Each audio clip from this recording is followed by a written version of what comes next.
local news in Ottawa and the Valley. This is City News, now on 101.1 FM and 1310 AM. It's Wednesday, May 4th. Good morning. I'm Andrew Boyle. Right now in Ottawa, 11 degrees, 10 degrees in Smiths Falls. Here's what's making news in Ottawa and the Valley. The Ottawa Hospital says continuing pressure on its emergency room is leading to longer wait times. The hospital says in a statement this morning, COVID outbreak and staffing shortages are leading to longer wait times in the emergency room. It says you should still go to that department, but patients are going to be triaged based on the severity of their injury or illness. You are advised there could be longer wait times for full treatment.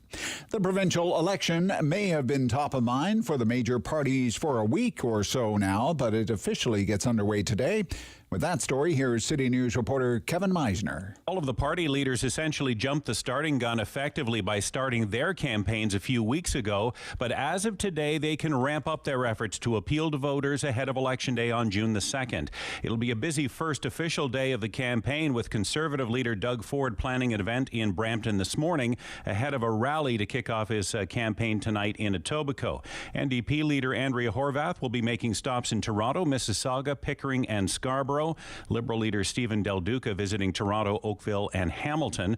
Green Party leader Mike Schreiner set to be in Orangeville, Guelph and Toronto today. Now, one thing the pandemic and physical distancing has done is the fact that each of these parties is a lot more in tune this time around with social media and virtual announcements. Many of these announcements planned by the party leaders through the campaign will be streamed live or posted to Twitter and Facebook afterwards on their accounts. This potentially gives the parties yet another opportunity or a venue to reach voters ahead of that all-crucial ballot box vote on June the 2nd. At Queen's Park, Kevin Meisner, City News. City News time 9:02. Now your forecast with meteorologist Jill Taylor. Any wet weather should come to an end around 10 o'clock this morning, then partly cloudy, sunshine for the afternoon, the high about 17. Tonight, mainly clear down to just 4 degrees, and tomorrow, sunshine at 18. For today, the high 17. And right now, 11 degrees in Ottawa, 10 degrees in Smiths Falls.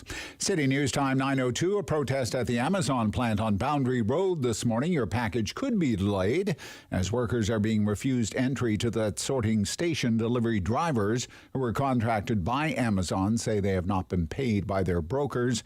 Amazon apparently phasing out contracted delivery in favor of its own drivers. European Commission President Ursula von der Leyen says new sanctions announced today will target individuals in Russia responsible for the atrocities in Ukraine. Ukrainian officials claim retreating Russian troops carried out mass killings of civilians in Bucha. Von der Leyen says perpetrators are going to be brought to justice. We are listing high-ranking military officers and individuals who committed war crimes in Bucha, and those who are responsible for the inhuman siege of the city of Mariupol.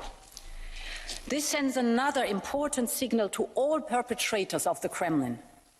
We know who you are. We will hold you accountable. You're not getting away with this. The EU has begun discussion on a possible natural gas embargo, but consensus among member countries on targeting the fuel that's used to generate electricity and heat homes is more difficult to secure. The region gets about 40% of its natural gas from Russia. The price per litre this morning, a bit of a scare for you. Regular gas over $1.90 a litre, and that price, according to some analysts, will continue the steady climb again, likely hitting over $2 a litre, possibly as early as 2.5 weeks from now. That's May 2-4 weekend.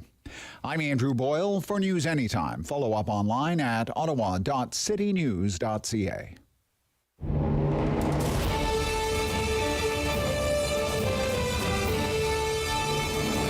Good, bad, or complicated. There's no news in Ottawa and the Valley he won't talk about. It's the Rob Snow Show on Rogers TV and City News. 101.1 FM and 1310 AM. Yeah, $1.90 for gasoline. Ouch. My gosh, that hurts. And I don't know how anyone can afford a diesel car these days. I mean, that hurts even more. My gosh. Hey, good morning. Welcome to the Rob Snow Show on City News. We're flat out, all out between now and noon. Lots of great guests on the way. We'll take your calls during the talkback hour. Yeah, the price of gas, it's painful. And who knows, maybe about to get a lot more painful. David, I don't know if you saw this morning, man. Holy smokes. Steve Chase in the Globe and Mail and the report on business in the Globe and Mail this morning. Another story about the Line 5 pipeline facing a new threat from an indigenous band in Wisconsin. Has gone to court in the United States asking for a quick judgment to, quote, evict the pipeline from its land. The Bad River Band of Lake Superior Tribe of Chippewa, and it is asking the court to order Enbridge to cease operations of the pipeline, decommission the pipeline, and remove the pipeline. We are talking about the most important pipeline for Eastern Canada. 540,000 barrels of petroleum products a day, most of it from Western Canada. The oil is from Western Canada, used to make refined products, gasoline and the like. We use it here in Eastern Canada, but it crosses the Straits of Mackinac, so Canada really has no control over the flow of the product. Now, I have been told in the past, because this has been big news in the past, because the governor of Michigan, close ally to President Biden, wants that pipeline shut down on environmental grounds. We have been told in the past by energy experts on the Rob Snow Show that if that pipeline is shut down, it's not going to be a matter if you can afford gasoline. It's going to be a matter of being able to buy gasoline at all. There will be no gasoline. I mean, the way things are going, it's hard to see how it wouldn't hit $2 a liter by the May 2-4 long weekend. I mean, diesel's been going for a lot more than $2 a liter for many, many weeks now. Pump pain. And oil prices climbing again this morning, trading at close to $107 a barrel, up 4%. Fuel prices up, drives food prices up. The cost of living squeeze, sending more people to the Ottawa Food Bank, a story we have for you this morning at ottawa.citynews.ca. All-time high for usage of the Ottawa Food Bank. Sad to see that in such an affluent city like Ottawa, the highest it's ever been in the 38-year existence of the Ottawa Food Bank, a 20% increase in just the last year, and they say they think it's only going to get worse, and 40% of the people going to the food bank do not collect social assistance. They have jobs, but with the cost of everything going up, they can't afford groceries. So we're going to follow up on that story this morning. Different kind of angle. I'm going to talk to one of the people growing our food. Okay, a farmer. Peter Ruiter, local farmer, a dairy farmer. Some of you may know Peter's farm, just off of Prince of Wales. The closest farm to the Peace Tower is how it's been described to me in the past. Closest dairy farm to the Peace Tower. Rebuilt, some of you may know, after a terrible fire many years ago. And Peter is what I call he's the biggest guy in local agriculture. And if you've ever met him in person, you know what I mean. Big guy. Dairy farmers get a lot of flack, of course, because dairy's under supply management. But supply management is tied to the cost of production. What's it cost to take care of a dairy cow these days? We'll ask him, what are some of the other higher costs that our farmers are facing these days? Peter Ruiter in just a few minutes from now. Yeah, affordability, isn't it? It's all about affordability, and I think this is shaping up to be the affordability election. We have made it to the official start of the Ontario election campaign.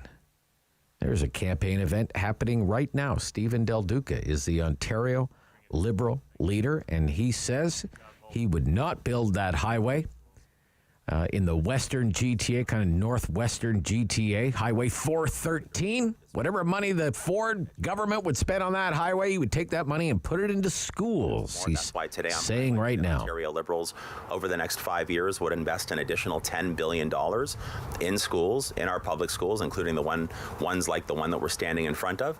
I think that it is so important to build up the schools and to strengthen all four of the school boards that we have in this province in the publicly funded system. I think that's really important. But I will also say, I think it's important, especially given what we see south of the border, for us to remember that the rights, in particular the reproductive rights of women in society, cannot be taken for granted. That leaders at all levels need to be vigilant. We need to stand up and call out any retrenchment of those rights at any point in time, and that's why, for me, as a father of 2 young daughters, it is deeply disturbing and frankly scary to see what's happening potentially south of the border. Having said that, you can count on me and the Ontario Liberal team, if elected, to invest in publicly funded education every step of the way. All right, there you go. Okay, so start of the official election campaign well underway now. Perfect day to score your political fix. You need a political fix, a dose of politics, you're in the right place. We're going to be all over this for the next month. A great pair of political analysts coming up. Kate Harrison from Summa Strategies, Jeff Turner with Bluesky, June 2nd, Election Day. The LG did her thing yesterday, drawing up the writs, dropping up the writs, whatever she does with the writs. She did it yesterday, and that means we're off and running. Doug Ford seeks re-election. Stephen Del Duca, who you just heard, trying to return the Liberals to the promised land after a thorough and humiliating defeat for the Liberals in the last election. And the NDP's Andrea Horwath. You would have to think it's now or never for Andrea Horwath. Her 4th election campaign as leader of the New Democrats. There will not be a 5th. It's all about the GTA today. Doug Ford, Brampton this morning. Rally in Etobicoke tonight. Andrea Horwath hits up Toronto, Mississauga, Pickering. Stephen Del Duca, Toronto, Oakville, Hamilton. So if there's a live event happening, a campaign event happening like you just heard, and we can find a feed of it, we're going to try and bring it to you during the Rob Snow Show during the next 29 days. New poll out today. Ipsos poll for Global News looks like this. PCs, 39. Liberals, 26. NDP, 25. Greens, 5. Other, 6, 13% undecided. Here in Eastern Ontario, where I think there's going to be some really great races to pay attention to, this poll says the PCs lead the NDP by 7. PCs over the NDP by 7. PCs 37, NDP 30, Liberals 25 in Eastern Ontario. I'm kind of surprised by that result. I think the Liberals are probably stronger than that in Eastern Ontario. There are some other notable findings in that poll. We'll ask Darrell Bricker about them when he joins us this morning, the CEO of Ipsos Public Affairs. Also coming up, my good friend Bruce McIntyre. Bruce McIntyre is our Ottawa Valley correspondent here at the Rob Snow Show. I've known Bruce for years. He works full-time at the Eganville Leader. I first met him when he worked for the County of Renfrew. He does work on the side for us here at City News Ottawa as well. You read his material at ottawa.citynews.ca. The Eganville Leader, this great Ottawa Valley newspaper, this Ottawa Valley institution, it's in trouble.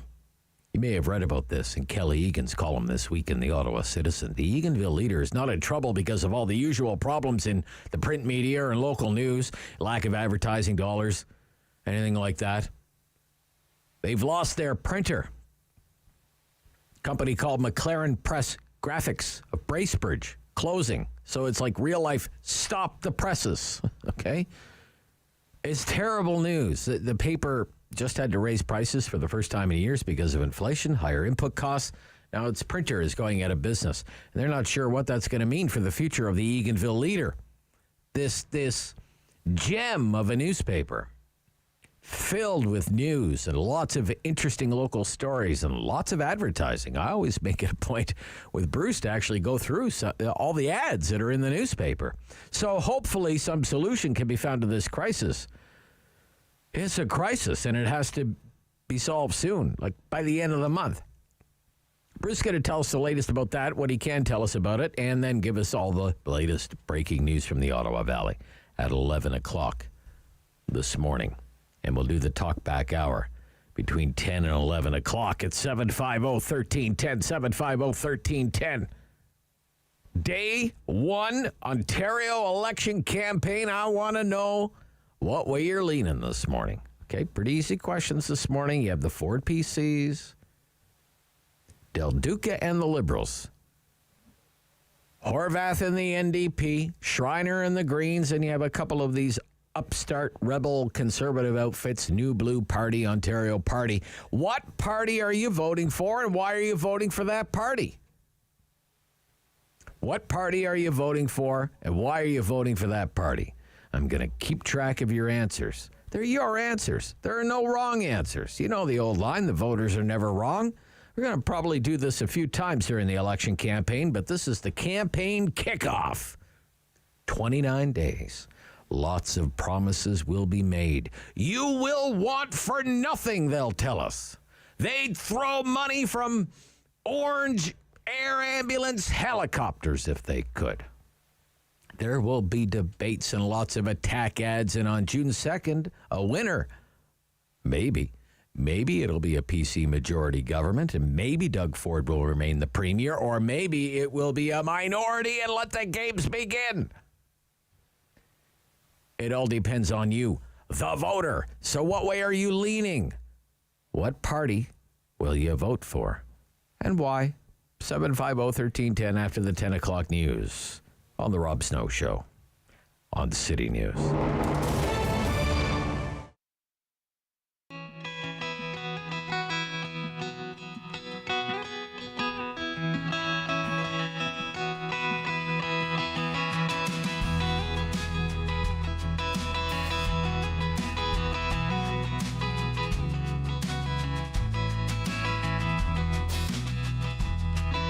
Slept down in the valley where the Saskatchewan flows, and I got my feet full of Alberta rose, Alberta rose, Alberta rose. Prickles in your feet makes you feel like going home.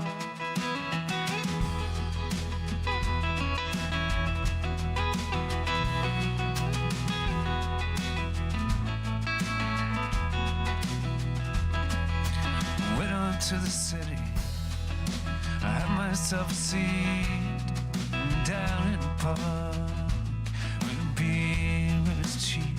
I bought drinks for the girls, but you know how it goes. Got myself pretty by an Alberta rose, Alberta rose, Alberta rose. Prickles in your feet makes you feel like going home. Alberta rose, Alberta rose. Prickles in your feet makes you feel like going home.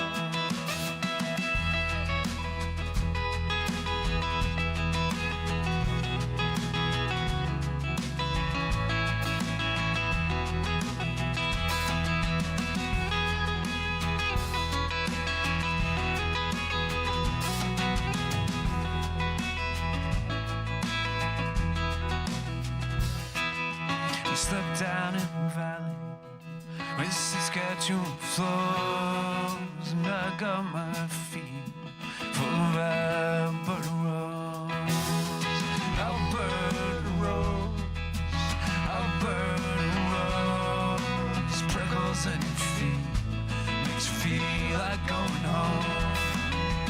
Alberta rose, Alberta rose. Prickles in your feet makes you feel like going home.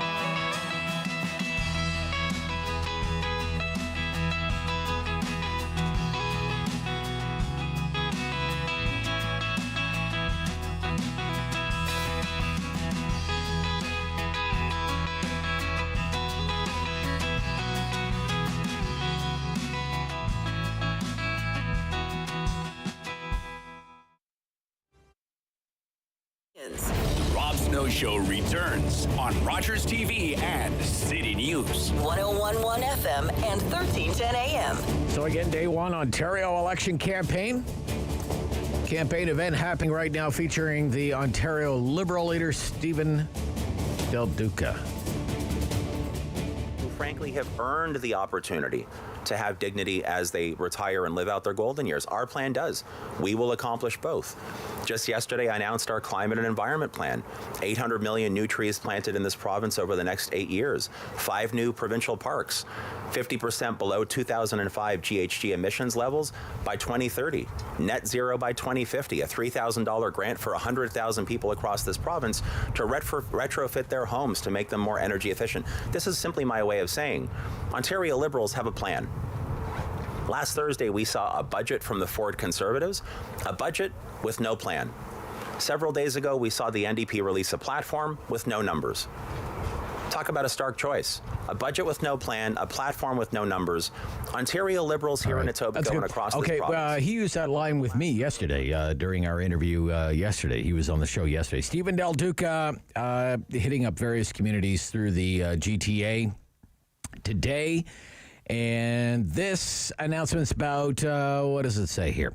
Stephen Del Duca was at Wedgwood Junior Public School to announce the Ontario Liberal government will commit an additional $10 billion to repair schools across the province, the largest such investment in Ontario's history, fully funded by cancelling Doug Ford and the Conservatives' wasteful and damaging Highway 413. I told you we hear a lot about 413. Which experts say will save 30 seconds off commute times while destroying vital green space and farmland. So there you go, day one, and an announcement in the books, and it's not even 9:30 in the morning. Now, farmland. Speaking of farmland, I know a guy who owns some farmland, who has some farmland. His name is Peter Ruiter. He's a dairy farmer here in Ottawa. Blackrapids Farm, just off of Prince of Wales there. How are you? Good morning. I'm very good. Good morning. Good. It's a beautiful morning. You know, we got a nice little shower of rain last night. Yeah. So it's, spring, for so many farmers, it's the hope, right? This is when we plant our seeds, and we really do everything we have to do in the spring for a hopeful of a great harvest in the fall. Yes, I have smelled some of that hope throughout the city some mornings. The farmers are getting ready. I was like, ooh, it's that time of year again. It's in the air. It's in the air, right? It's a full circle of life, right? Yeah. Okay. So, look, Peter, what I really want to get at, I want to talk about a few things. I want to talk about the weather. It's been wet. It's been wet, a little on the cool side, too. So in your experience, how has the spring gone? The spring's been like every other spring that I can remember, unpredictable. Okay. And so, some years were early, some years were late. I think this year so far, we're not late in any ways. A lot of farmers have gotten some small greens in. A lot of the earlier crops, like people that have, growing in home, some carrots or beets and stuff like that. You can have that planted in your garden, but, nothing really shouldn't, next week is the week for dairy farmers and cash croppers specifically to grow, to start getting their corn and soybeans in the ground. And that's looking, the weather, if you look at the weather forecast, I can almost guarantee you talk to any farmer, they're getting excited to start working maybe Friday, Saturday, and Sunday and get going and, get those seeds into the ground so you can start seeing new life. Okay. So conditions pretty good all in all. Pretty much on time, you would say. I would say. I think farmers are known to complain about a lot of things, but I've always looked at things 3/4 full, and I'm pretty excited. That's good. Now, I want to talk a little bit about the input costs and what's changed, say, for you and your operation for this year compared to last year. Give me some comparisons. I'll give you, just before we got on, I just wanted to do some research. So diesel before COVID, I was paying 90 cents a liter. Yeah. Right now I'm paying $1.85. So that's more than 100% up. The price of fertilizer, last year I paid on average $700 a ton for fertilizer. This year I had to pay $1,400 a ton average, and I had to pay for it up front because that was the only way I could guarantee delivery this spring. And those are two major input costs to grow crops. The cost of buying equipment has just skyrocketed. We all talk about shortage in building cars and and other vehicles with the chip shortage. But people maybe don't understand, but most of our tractors now are mini computers on big computers out in the field, because they do a lot of technology out there, and those costs have just skyrocketed astronomically too. So, you know, as a whole, I heard even the used farm equipment, is way up in price, Peter. Well, what happens in my case, I couldn't afford new, so then I started searching for used, and I thought I'd buy something 2 to 3 years old, and I ended up getting something 5 or 6 years old, because that's what would fit in my budget, right? So, right. You know, that's how it works. But you know, I think as consumers, as the general consumer in the city, the part that I don't think people are starting to realize, you know, the food in the stores is all up, but the base product that most farmers in this area grow are corn, soybeans, and wheat. And like corn, before COVID, was selling for about $225 a ton. And right now, if you have it in stores, they'll give you $380 a ton. And we work on the future market as well. So right now in the fall, they're offering $356 a ton for this fall corn. Like, we haven't even planted the bag yet, and they're willing to buy us for the corn. And, you know, when everybody's a farmer, you know, you have hopes eternal and you really want to do everything right, but a lot can go wrong between the time you put that seed in the ground and the time it's harvested. And anybody with a backyard garden would know it's not the simplest thing to do. And I've always said to a lot of people that if farming was easy, everybody'd want to do it, because it's a great life. It's just you have to have certain skills, and that's why we're so few of us. But your fuel price is more than doubled. Yep. And your fertilizer price is doubled. Yep. Right. Okay. The fertilizer that you buy, I'm just curious. Where do you know where it's made? Where does it come from? Is it Canadian made? Is it? No, so that's the interesting. I had never paid attention to where my fertilizer came in the past until the war in Ukraine. Okay. And I was so shocked to hear that most of my potash, and I'm thinking Canada's the net potash exporter. We just got it from Saskatchewan, but most of it came from Russia. My potash this year is coming from, ironically, from Saskatchewan. But it's an interesting fact that it was cheaper to ship it into the ports of Montreal than it was to train it from Saskatchewan. And I don't understand all the logistics behind that. I personally have told my supplier now that we're only supporting Canadian, right? And I may have to pay a little premium or something like that, but I don't want to support someone what's going on over in Ukraine. So okay, all right, interesting, eh? Isn't that interesting? Yeah. Okay. As far as your feed to feed your cows, what's gone on with that? I'll give you most people would know. After rebuilding from the fire, I started on. I've got a robotic milking system, and to attract the cows into the robot, we have to use, we'll call it a candy, but it's a glorified nice feed for them.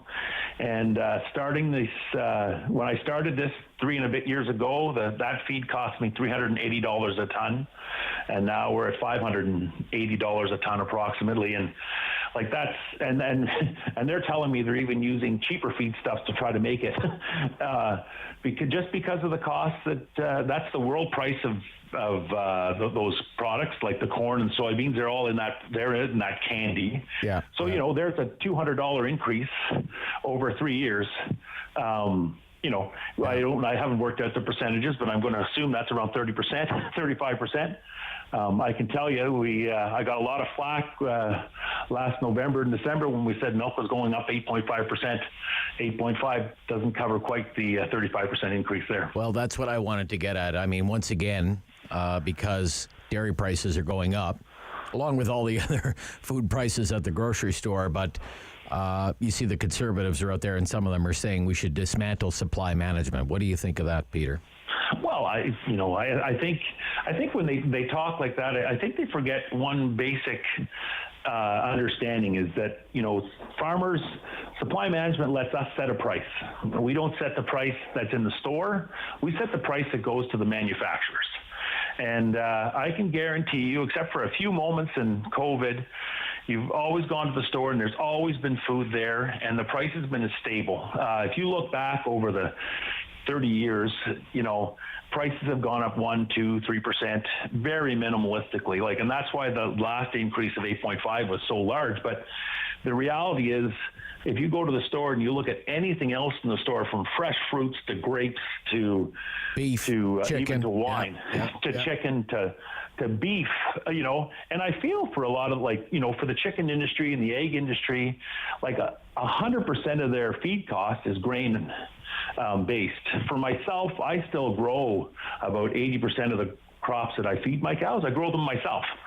So, there's a cost, and the fertilizer is more expensive, the machinery is more expensive, but those costs I can somewhat control. But for a beef farmer or for a chicken and the pig industry, where most of their feed is all bought, on world prices, those prices for those products have to go up significantly, or it doesn't cover the costs of raising that animal, right? So, right. You hear the chicken prices are up, the chicken in the store is up, but it's directly correlated to the price of corn and soybeans. Okay. Well, we have to run. Look, all the best for this planting season, Peter. It's great to hear you're doing well despite the increased costs. All the best. Yeah. Thank you very much. Thanks Have again. a wonderful day, and all the farmers out there, play safe. Okay. Thank you. Peter Ruiter, Blackrapids Farm on Prince of Wales. Rob Snow Show on City News.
Local news in Ottawa and the Valley.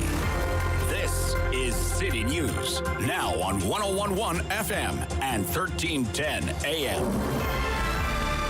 It's Wednesday, May 4th. Good morning. I'm Andrew Boyle. Right now in Ottawa and in Smiths Falls, 11 degrees, and here's what's making news this hour. The Ottawa Hospital says it is experiencing increased pressure on the emergency department and ambulance offloading. Now, while encouraging those in need, obviously, to go to the emergency department if needed, there could be increased wait times. Patients will be assessed based on the severity of injury or illness. And the NDP is set for the provincial election, nominating the final list for their candidates in every riding. And they say they're offering a diverse team, an attempt to govern Ontario. The June 2nd election date is set, of course. Now, 55% of the NDP candidates are women or non-binary. 7% have disabilities. 1/3 are racialized. 12% LGBTQ+. Leader Andrea Horvath says the team is strong and ready and as diverse as the province. A school bus driver in the Laurentian Valley Township likely driven his last school bus, nabbed for stunt driving with kids on board. It happened yesterday afternoon on Micksburg Road. The 54-year-old driver was doing 106 in a 60. While your food prices continue to rise, Loblaw first quarter profits soared nearly 40% from 1 year ago. Revenue rose to $12.26 billion if you're a shareholder. The quarterly dividend per share rose from 36.5 to 40.5 cents per. City News Time, 9:35. I'm Andrew Boyle. For news anytime, follow up online at ottawa.citynews.ca. The world is changing. So keep up with Rob. The Rob Snow Show returns on Rogers TV and City News, 101.1 FM and 1310 AM. Day one, Ontario election campaign. Great day to score your political fix. Let me introduce Kate Harrison, Vice Chair, Summa Strategies. Good morning, Kate. Good morning, Rob. How are you? I'm good. Jeff Turner, Vice President, Bluesky Strategy Group. Good morning, Jeff. Hello, Rob. Hello, Kate. Let's all together listen a little bit here, just very quickly, to Andrea Horwath campaigning right now in Mississauga. We went after PC MPP Sam Oosterhoff and by proxy the Taking PC party. questions. This topic in Canada has a history of being weaponized by politicians, particularly against Conservatives, and even when Conservative leaders have themselves rejected any possibility of restricting women's right or access to an abortion. Doug Ford has said himself that reopening abortion in the legislature is off the table for his party. Will you commit to not using it as a wedge issue, unlike how the Liberals have already done? When I think about the struggles that women have faced for decades now, when I think about the fact that in university I was fighting for women's rights, fighting to make sure that women had the complete say over their own health and over their own bodies, it's exhausting to think that yet again we're having to fight those same battles. And I don't really care where the threat comes from, whether it's coming from political parties here in Canada or whether it's coming from movements in other parts of the world, including the United States. At the end of the day, I'm going to continue to fight for women. I'm going to continue to stand up for women, and I'm going to continue to let women know that I will never, ever stop fighting those battles shoulder to shoulder with them, on the shoulders of women that came before me that were fighting those battles, and showing a pathway forward for young women that sadly, yet again, we're going to have to keep fighting those same battles. That's my focus. It's women, their rights, and not... All right, thank you. Thank you, David. So that's in Mississauga. We heard from the Del Duca campaign just a few minutes ago, and here we are. It's not even 10 o'clock in the morning yet, and that's twice now already in the Ontario election campaign that blockbuster story from Politico about Roe v. Wade in the U.S. Supreme Court has already come up twice now. On the hustings. So we'll talk about that, but we have a lot more to cover as well. So let's get right into it. Kate, who's winning this thing right now? Who is favored to win right now and why? Will it shock you for me to say advantage Doug Ford, okay. Incumbent premier, and I think according to most public opinion data has the upper hand, at least at the outset of the campaign. Now, part of that is I think also because of the relative weakness of the other two major candidates in this race. This is Andrea Horwath's fourth election. It's a little bit tired, kind of the message she's bringing to voters, and I think that she'll get a bump. She always tends to during the election. She does perform well during debates, et cetera, but there is a ceiling to her support. Meanwhile, Del Duca is obviously really building from the ground up, and he can really only go up from where he is, and there's definitely going to be some inroads there. But is it enough to topple Ford? I don't think that it will be. I think that at least today it looks on track for at least a narrow majority, a strong minority. And I think that's quite remarkable given the turn of events that have happened in the last 4 years. His whole agenda was basically scuttled because of COVID. Yep. There was a lot of debate over whether or not he managed the pandemic effectively, and a lot of criticism from the left and the right about whether or not he was doing the right thing, and yet here he is in the polls now with a sizable lead. So certainly his to lose at this particular stage. Agree with that assessment, Jeff Turner? Who's winning this thing right now? Yeah, I in general agree with that assessment, and that Doug Ford is on top of the polling mix right now. He's been polling in the mid to high 30s for some time now, since the pandemic has somewhat subsided in the last 6 months, or at least we've attempted to have it subside. I think, listen, the first day of an election, which is today, if you look at every polling tracker of every election that I've seen in the last 20 years, today is the day that the hockey sticks move, right? That some party goes up and some party goes down. Those lines are never straight across an election, because elections matter, and people actually tune in and start focusing on what the leaders are saying, where they are, what their vision is, who their team is, et cetera. So, I think Doug Ford is on top, but this high 30s still mean that 6 out of 10 Ontarians don't support you, and so it's up to those opposition parties to try to coalesce those 6 out of 10 people towards getting 4 of them on their side as opposed to 2 of them, and that's what the focus of the election is going to be. So, I think the Liberal Party is rebounding strongly right now. I think people are tuning into Del Duca. I'm sure we'll talk about that in a little bit. Oh, yes. But, this is the day that those polls start to move, as they always do, and campaigns matter and people tune in. So we're going to really see how those polls move soon. All right, we're going to take a trip in the DeLorean right now. We're going to go back to the federal election campaign, 2019. Premier Ford had been in power for a year. By that point, had already had a budget that was not well received. You remember it led to a cabinet shuffle and a new finance minister, as a matter of fact. Here was the prime minister on the huskings. And who was the foil? Doug Ford. Conservative politicians love to say they're for the people. Exhibit A, Doug Ford.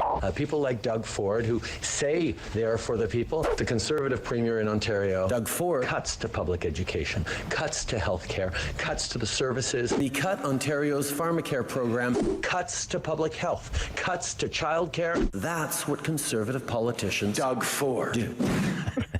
That's still a classic. It's still a classic, David. But there he is, okay? The day before the election call, Justin Trudeau doing a campaign-style event with Premier Ford about electric cars. What do you make of that, Kate Harrison? What in goodness name is going on there? The expression politics makes for strange bedfellows really applies to this particular bromance between the Prime Minister and Premier Ford. The pandemic changed a lot. I think that there was a consensus amongst leaders and something championed by voters that they wanted folks to work together. I would say that a lot of the rhetoric that the Prime Minister leveled against Premier Ford was just, it didn't stick because it wasn't authentic to who Doug Ford was. People couldn't actually see Ford behaving in the way that the Prime Minister was alleging he would because, Doug Ford is much more a pragmatist and a populist than he is an ideological conservative. And so a lot of that traditional kind of line of criticism was quickly dispelled when it was leveled against Ford. I think the pandemic kind of forced, for better or for worse, the collaboration and cooperation between those two levels of government, and it served them both well. Could it be they like each other now? Could it be they actually like each other? I think they do. And I think that actually extends to Premier Ford. He's always saying very nice complimentary things about the Deputy Prime Minister and a number of members of the Trudeau cabinet. So will things change if he's delivered a second majority in the province? Perhaps, but I think it's more his style to just be seen as a consensus builder. And so he has not been into playing the politics in the way that maybe other previous PC leaders have been, or conservatives at the federal level. All right, Jeff, what do you think of that? And I'll ask you this as well. How do you think something like that goes over with the Del Duca campaign? First, I'll just really agree with Kate that what changed was the pandemic, and the pandemic challenged and put leaders, with a big choice in front of them to step up and be, and address these really big moments we've had in the last 2 years. And both the Premier and the Prime Minister did that. And to Kate's point, working together and showing that leadership to all of their constituents was really important. So I think that's what changed. And, those carefree times of 2019 where we were able to focus on, smaller issues. I will disagree with Kate that Premier Ford didn't have a chance to implement his agenda because of the pandemic. His agenda in that first year was a disaster. So that's what the Prime Minister was shredding in those comments, because that first year of the Ford government was an absolute disaster, and it's the pandemic that got them kind of oriented to being a proper government. In terms of the announcement in Windsor, I mean, I think one of the challenges is you have a communications rollout. The provincial government would have said, if you don't do it before we call the election, you're not doing it, because they have money on the table, so you can't do it without them. So I think, the reality is here, we're all looking at high gas prices. Everybody, including me, is trying to figure out how on earth I can get my hands on an electric vehicle in the next couple of years, if I can, if I'm lucky enough to save on that gas cost and to help the transition to a cleaner economy and a cleaner environment.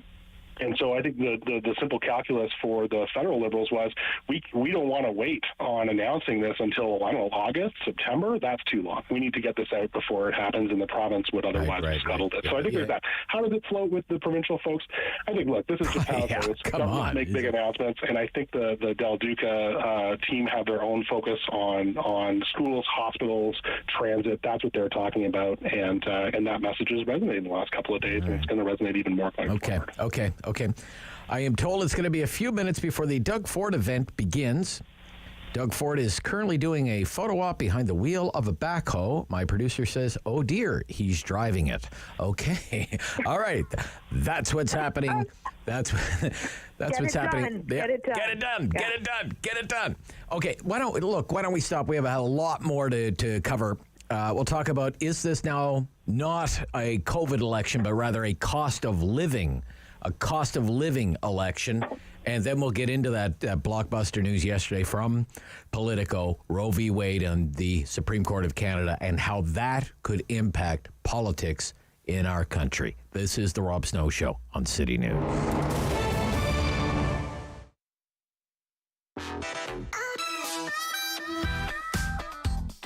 It really is a tremendous source of excitement and joy for the theater staff and I to welcome artists finally back to the theaters.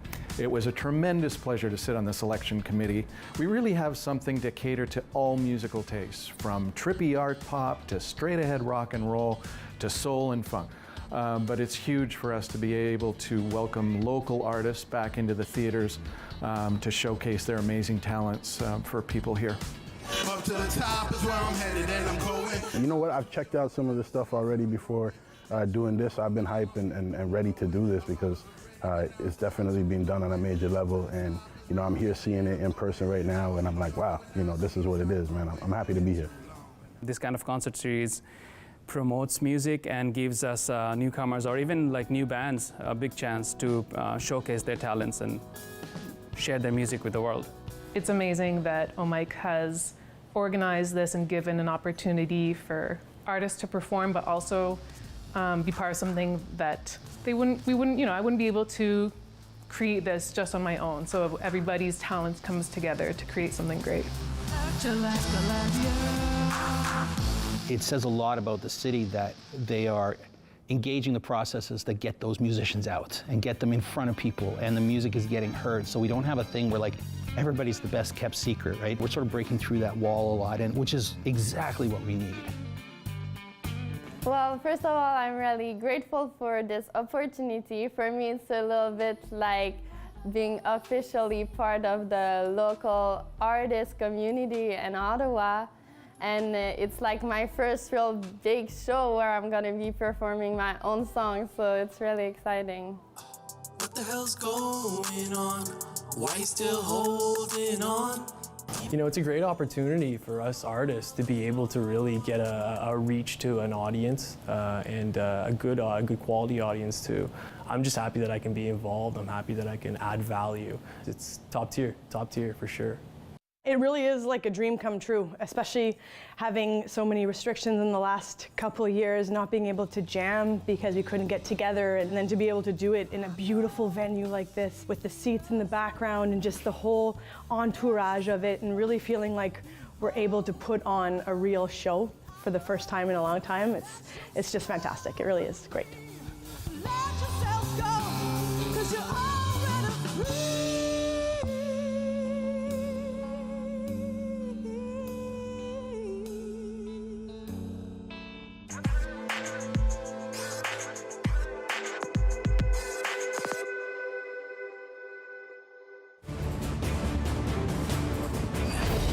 Rob Snow Show returns on Rogers TV and City News, 101.1 FM and 1310 AM. Back with your political fix, part 2, with Kate Harrison from Summa Strategies, Jeff Turner from Bluesky.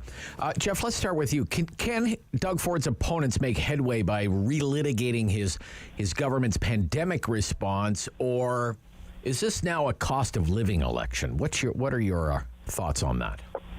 Yeah, I think the pandemic's very much in the rearview mirror, and as much as those who, and I count myself among it, are not impressed with some of the decisions that the Premier has made and his government has made, or some of the approaches they took to trying to protect public health or protect other interests over public health. I think that's all in the past. I think people have made up their mind about that and are moving forward. Again, whether it's right or wrong, as we all see in our world around us, people are out there basically just forgetting that the pandemic's a thing. I also know like a dozen people who have had COVID in the last 3 weeks, so it isn't over. So I think those who are super passionate about that and want to litigate that in the political arena, including liberals, including New Democrats, including others, would be well advised to just you can repeat that record, but it's not going to sway many votes, I don't think. So you do need to focus on where people are at today and focus on the things that the provincial government does at the end of the day. Schools, hospitals, which is related to COVID. So how do you fix that system going forward? How do you work on the burnout that's very real in our healthcare sector? How do you work on the capacity issues that are still bedeviling that system and will require more capacity? If we're going to live with COVID, as everybody's talking about, we're going to need like 10% more capacity in our healthcare system just to deal with the people who get long-term care. Big one too. Long-term care, right? Long-term care too. Yeah. Okay. But on affordability, Rob, listen, absolutely, affordability is a big issue, and I think the budget we just saw didn't have a lot of things in there. I think they dropped all those goodies earlier, gas tax stuff. 10 cents on the gas tax, gas going up and down 10 cents every bloody day. So I'm not quite sure how that's going to solve the problem.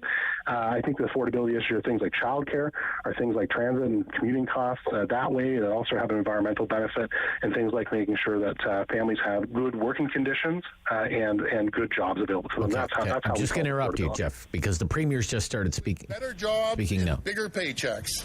It means keeping costs down for Ontario families and putting more money back into your pockets. It means working for workers as we get more people into the skilled trades, and skilled trades are a priority. It means keeping our province and economy open today and in the future. And it means saying yes to building highways and transit and getting you out of traffic. It's what families expect, and it's what they deserve, especially right here in Peel, where traffic congestion is getting worse and worse every single day. That's why today we're once again saying yes to building Highway 413. Okay. All right. There we go. Thank you. That's a good start. If he takes questions, we'll join that a little later. Kate Harrison, Highway 413. That's funny because Del Duca just an hour ago was saying we're going to cancel Highway 413, put the money into schools, and he's down. Ford is down in Peel, Brampton actually, which is kind of where 413 would end, is my understanding. We're driving a backhoe saying we're going to build a highway. But nevertheless, to the question of, do you relitigate the pandemic, or is the main message going to be cost of living? What do you think? Yeah, no, people have moved on. I agree with Jeff's assessment that, that feels like a battle that's been fought and, kind of won or lost depending on where you fall on it. I actually expect the pandemic management to come up more from the right parties, the Ontario Party and the others that are New Blue. Yeah, exactly. So I think that's actually where some of that criticism will be leveled, and there's probably an audience for that. Your PPC voters and others that were just still going through COVID fatigue, if you will. But in terms of what's actually going to decide the election, the cost of living and affordability by far and away is the number one issue in the province. And I think in true sort of small p populist style, the Ford government's budget was a response to that. The gas tax stuff that was in there, making sure that there's significant investments in public transit that aren't, necessarily the gimmicky buck a ride promises that will ultimately be footed by taxpayer dollars, despite the price of a single ticket to ride. The money's got to come from somewhere in order to make that happen. So the Liberals haven't explained how they plan to make that up. So I think that the PC plan, even if you want to concede that it's not, small c conservative or ideologically conservative, there is a little bit of something in there for everybody. If you're a transit user or somebody who wants to drive on that new highway. It's the Yes Express, Kate. It's the Yes Express. Whatever you need, he'll say yes. Right? It's the Yes Express. Let's go. Come on. Well, all right. I'll just say quickly, yes, if you live in the GTA, he ain't building nothing in Ottawa. They got 4 caucus members and 2 ministers, and when was the last time Doug Ford was even in this city? They're not focused on this region. They're not focused on building things. They say they're going to widen the Queensway. They funded Phase 2 of light rail. Right. Well, the Phase 2 of light rail has been funded for a long time. They just validated the previous government's decision to fund it as well. Yeah, it's being built now. Their attention is squarely focused on that commuter and Peel region because that's the seats they want. It's their entire focus. All right. Very quickly, give me one either riding to watch or candidate that you're watching. Kate. Riding to watch. I'm actually watching Peter Bethlenfalvy in Pickering. Peter Bethlenfalvy, the finance minister. Okay, I think that will be tough that'll be a tough hold. That'll be a really contested race. I've got more than that, but that's one I'll pick today. Okay, Jeff Turner, a riding to watch or a candidate? Yeah, I'll keep it local and familiar. Ottawa Centre here at home, a riding I've worked in for a long time. You've got Joel Harden from the NDP who rode in on the big wave, who is trying to establish himself. You have a very sharp challenger in Katie Gibbs from the Liberal Party, a non-existent Conservative vote really in Ottawa Centre. So, the question for watching that race will be, the NDP hit a very high watermark in 2018. I would argue they're not going to even come close to that high watermark again. They're going to lose seats. Is Ottawa Centre one of those seats? Yeah, I'm watching Ottawa West Nepean with great interest because it has always gone to the winner. We had Main Street on yesterday. It's going to be a tough hold for the Conservatives out there, for the PCs out there. It's going to be tough for Jeremy Roberts out there. Okay, look, what do we have? 3 minutes? 3 minutes. Okay. It doesn't do it justice, but Roe v. Wade, bombshell story yesterday. How could this impact Canadian politics, Kate Harrison? I think we got to be careful about how much influence and effect this has going forward. We always try to import American politics and issues into our own, and Canadian voters have been really clear that this is not something they want to relitigate or even really discuss. The matter's been settled. They're satisfied with the regime that's in place now. Certainly would expect everybody to be pressed on it over the next little bit. There are so many other issues of critical importance to this country that don't necessarily have anything to do with what's happening down south. And so I think that we would be really diluting the importance of those issues to focus on such a political wedge, particularly given it's not one that is up for debate in this country. Jeff? I think, it wasn't up for debate in the United States, 2 weeks ago either. And you had those Supreme Court justices in their confirmations hearing, the conservative-leaning ones, saying that was settled law and they wouldn't be changing that. Well, made liars out of them, didn't it? And I think that the issue here is you have, a very organized, very passionate, committed, and, I'm not going to make personal, allegations against them. They're a very passionate, committed movement for pro-life in Canada. That movement is deeply integrated into conservative politics. It has MPs, it has MPPs, and those MPs and MPPs are working on that agenda, as quietly as they can and without ruffling feathers. And so, it just shows that like all politics, groundwork and commitment and keeping at your issue pays off. And I think the reason it comes up in the Canadian context is there's still a significant contingent of people who are trying to bring us in that direction. And to Kate's point, a majority of Canadians who say, we don't want to go back there. But it doesn't necessarily mean the issue's settled. Okay. Wonderful. Enjoy another election campaign. I hope we get to speak to you often throughout it. Thank you. Thanks a lot. Yeah, bye-bye. Kate Harrison, Vice Chair at Summa. Jeff Turner, Vice President at Bluesky. Coming up, the Talkback Hour, Day 1, Ontario election campaign. Who you voting for? 750-1310. Rob Snow Show on City News.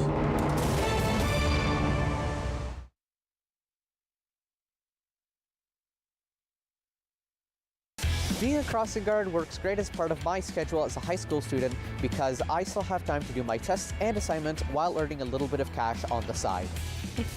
Working as a crossing guard fits into my current lifestyle because it gives me a lot of time during the day to pursue hobbies that I'm very interested in. A friend of mine introduced me to this job. I didn't know it was actually a paid job. I always start my day. It's a very little, I guess, few months baby, and she always comes with her dad on a pram, and the smile she has, like, oh my God. Well, I think the OSC is a very good employer. They show quite clearly that they care about you. They're very polite. They really make you feel like you're part of a family. It's fun. I really enjoy it. Gets us out of the house, too. Yeah.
News in Ottawa and the Valley. This is City News, now on 101.1 FM and 1310 AM. It's Wednesday, May 4th. Good morning. I'm Andrew Boyle. Right now in Ottawa and Smiths Falls, it's 11 degrees, and here's what's making news in Ottawa and the Valley. Main party leaders in Ontario are off now in the election race. Kevin Meisner with a rundown of the agenda for Conservative, NDP, and Liberal leaders on day one of the campaign. In some ridings, the lawn signs are already sprouting even before the spring dandelions. The campaign officially underway. Progressive Conservative leader Doug Ford is in Brampton this hour. Liberal leader Stephen Del Duca is in Etobicoke. NDP leader Andrea Horwath boarded her campaign bus in front of Queen's Park first thing this morning, saying she has a clear election goal. What we are doing is running for government. I mean, we're the official opposition. We have 40 seats that we won in the last campaign. We've got a fantastic team of candidates. In fact, by the end of the day, we'll have all 124 candidates nominated. A Green Party leader Mike Schreiner will be in Toronto, Orangeville, and Guelph today. The latest Main Street poll shows support for the Ford PCs at just over 38%. The Liberals, decimated in the last election, are regaining ground. They're now at 29% support. The NDP in third spot at just over 18% support. At Queen's Park, Kevin Meisner, City News. City News time, 10:02. Now your forecast with meteorologist Jill Taylor. Any wet weather should come to an end around 10 o'clock this morning, then partly cloudy, sunshine for the afternoon, the high about 17. Tonight, mainly clear down to just 4 degrees, and tomorrow, sunshine at 18. For today, the high 17. And right now, 11 degrees in Ottawa and in Smiths Falls. The Ottawa Hospital says continuing pressure on the emergency room is leading to longer wait times. The hospital says in a statement this morning, COVID outbreaks and staffing shortages are leading to longer wait times. It says you should still go to emerge if need be, but patients will be triaged based on severity of their injury or illness, and there could be longer wait times to receive your full treatment. A protest in Los Angeles over that late U.S. Supreme Court draft opinion that would throw out Roe v. Wade briefly turned into a skirmish with police. They say one officer was injured. Reporter Leanne Sutter has more. Protesters face off with police in riot gear. The crowd trying to surround several federal patrol cars. Officials say some in the crowd started to throw rocks and bottles as officers tried to clear the intersection. For protest organizers, a frustrating end to what was a peaceful demonstration. And about 1,000 people gathered outside the Supreme Court in Washington. Smaller gatherings were held in other places around the United States as well. City News Time, 10:03. A school bus driver in Laurentian Valley Township nabbed for stunt driving while having students on board that vehicle. It happened yesterday afternoon. The 54-year-old driver was caught doing 106 in a 60. And Dolly Parton among those in the Rock and Roll Hall of Fame, along with Eminem, Lionel Richie, Carly Simon, Eurythmics, Duran Duran, and Pat Benatar. You may remember Dolly had gone on social media to bow out of that campaign, but the ballots had already been printed, and fans did vote her in. I'm Andrew Boyle for News Anytime. Follow up online at ottawa.citynews.ca. Talk back. Hello. On the Rob Snow Show. The phone lines are open at 613-750-1310. Now, the Rob Snow Show continues.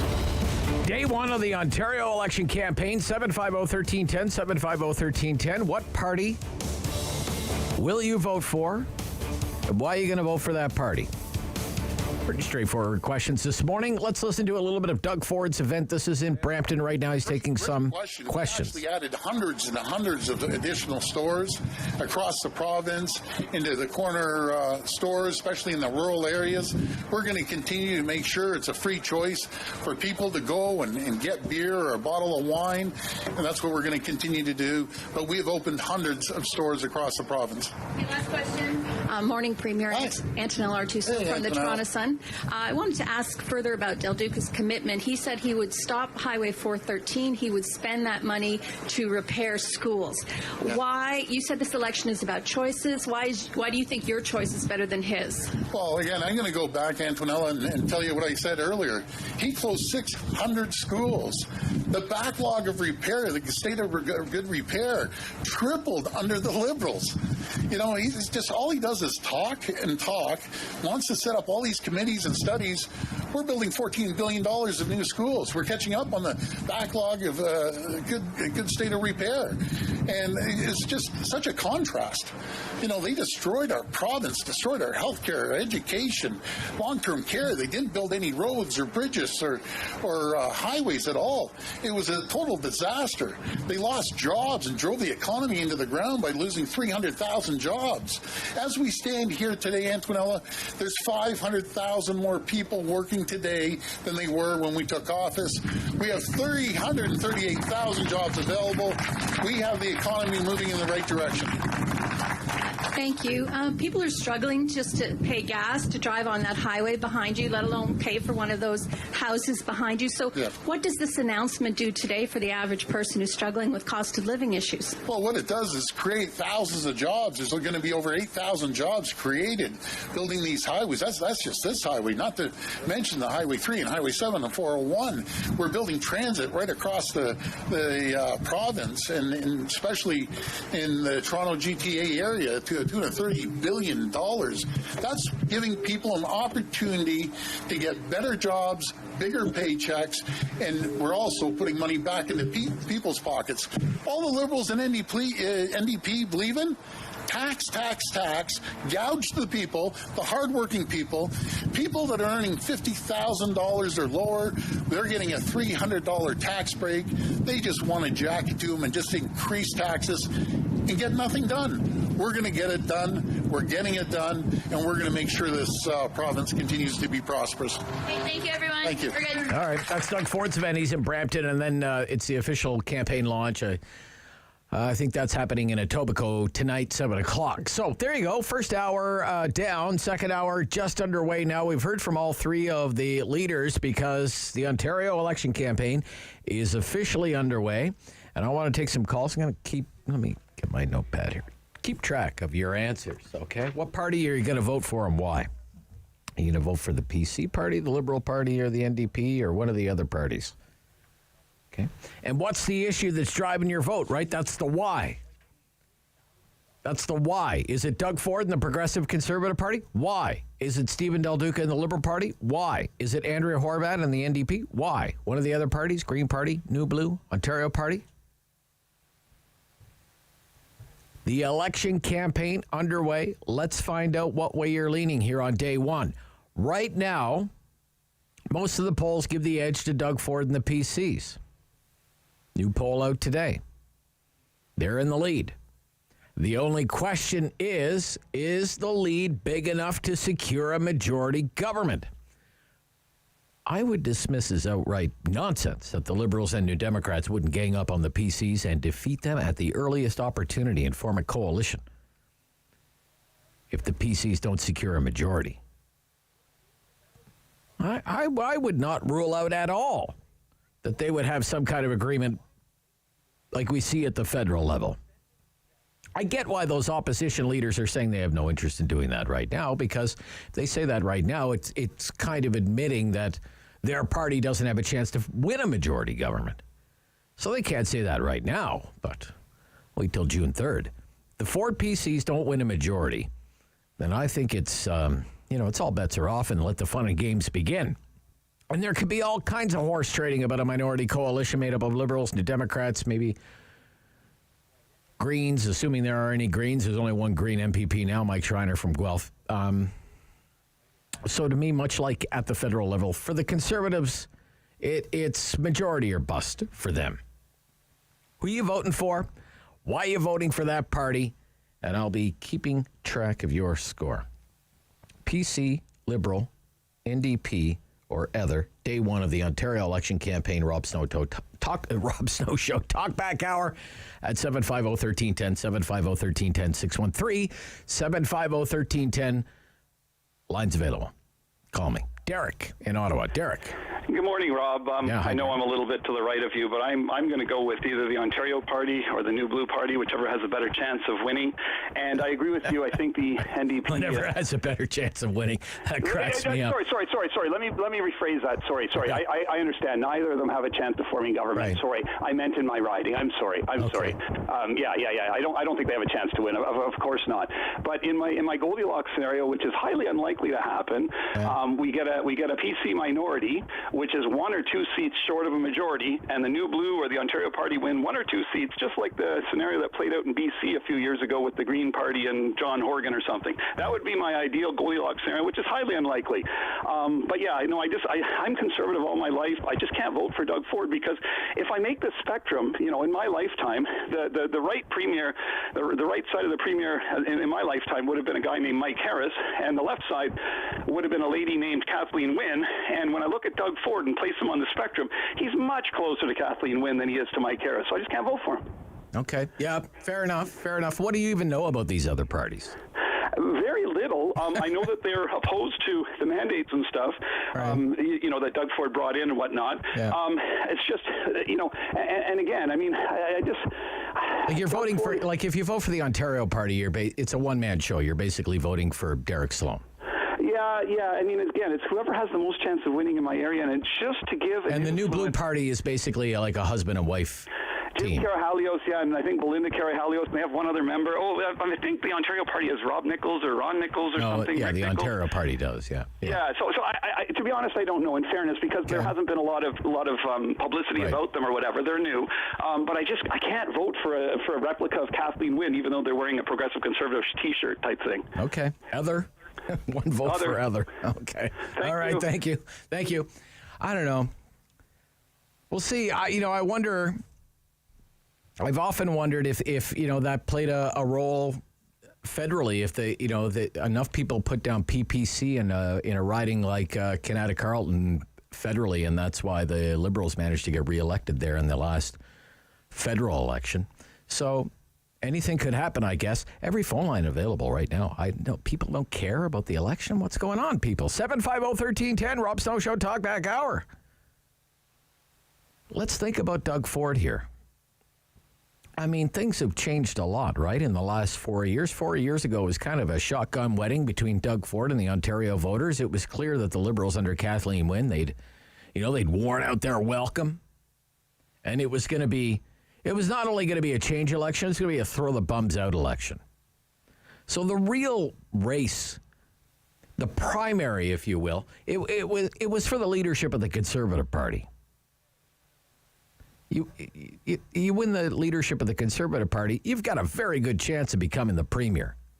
And for a long time, it looked like the next premier was actually going to be Patrick Brown. He was the leader of the PC party, and then he was done in by the allegations of sexual impropriety, and he was ousted by his own party. And the rest of the story with Patrick Brown went on to become Mayor of Brampton, running now for the federal Conservative Party leadership.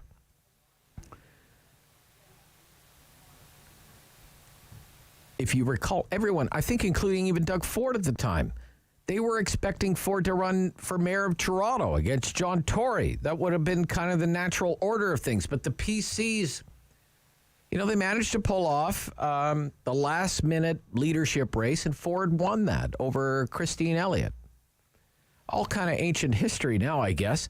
I think they got off to a strong start. They had a rare summer sitting. They plucked some low-hanging fruit, things like canceling green energy contracts. They got rid of the brass at Hydro One.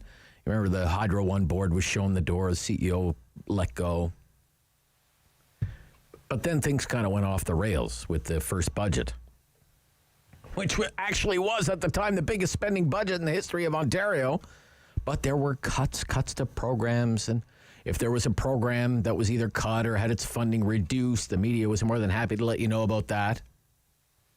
Ended with a cabinet shuffle. Vic Fedeli moved out as finance minister into economic development, kind of hitting the reset button, and he was replaced by Rod Phillips. And then Phillips was done in by his own mini scandal. You remember that? He was pretending to be in his riding during Christmas, and he filmed that video and put it on his social media, sitting next to the fireplace and sipping eggnog and wishing his constituents a Merry Christmas. And all the while, he was actually sunning himself in the lap of luxury in St. Bart's, and that was pretty much the end of a promising political career for Mr. Phillips, who's not even in politics anymore. He up and quit a few months ago. Didn't even tell the premier that he was quitting. So now it's Peter Bethenfalvey, and Kate says he's in tough in his own riding in Ajax. And when you look at the most recent budget, you could hardly accuse him of being a penny pincher. I mean, once more, biggest spending budget in Ontario's history, deficit getting bigger, not smaller, if you're worried about such things. Who are you voting for? Why are you voting for them? Chris, Ottawa. Chris. Yes, good morning. Hi, Chris.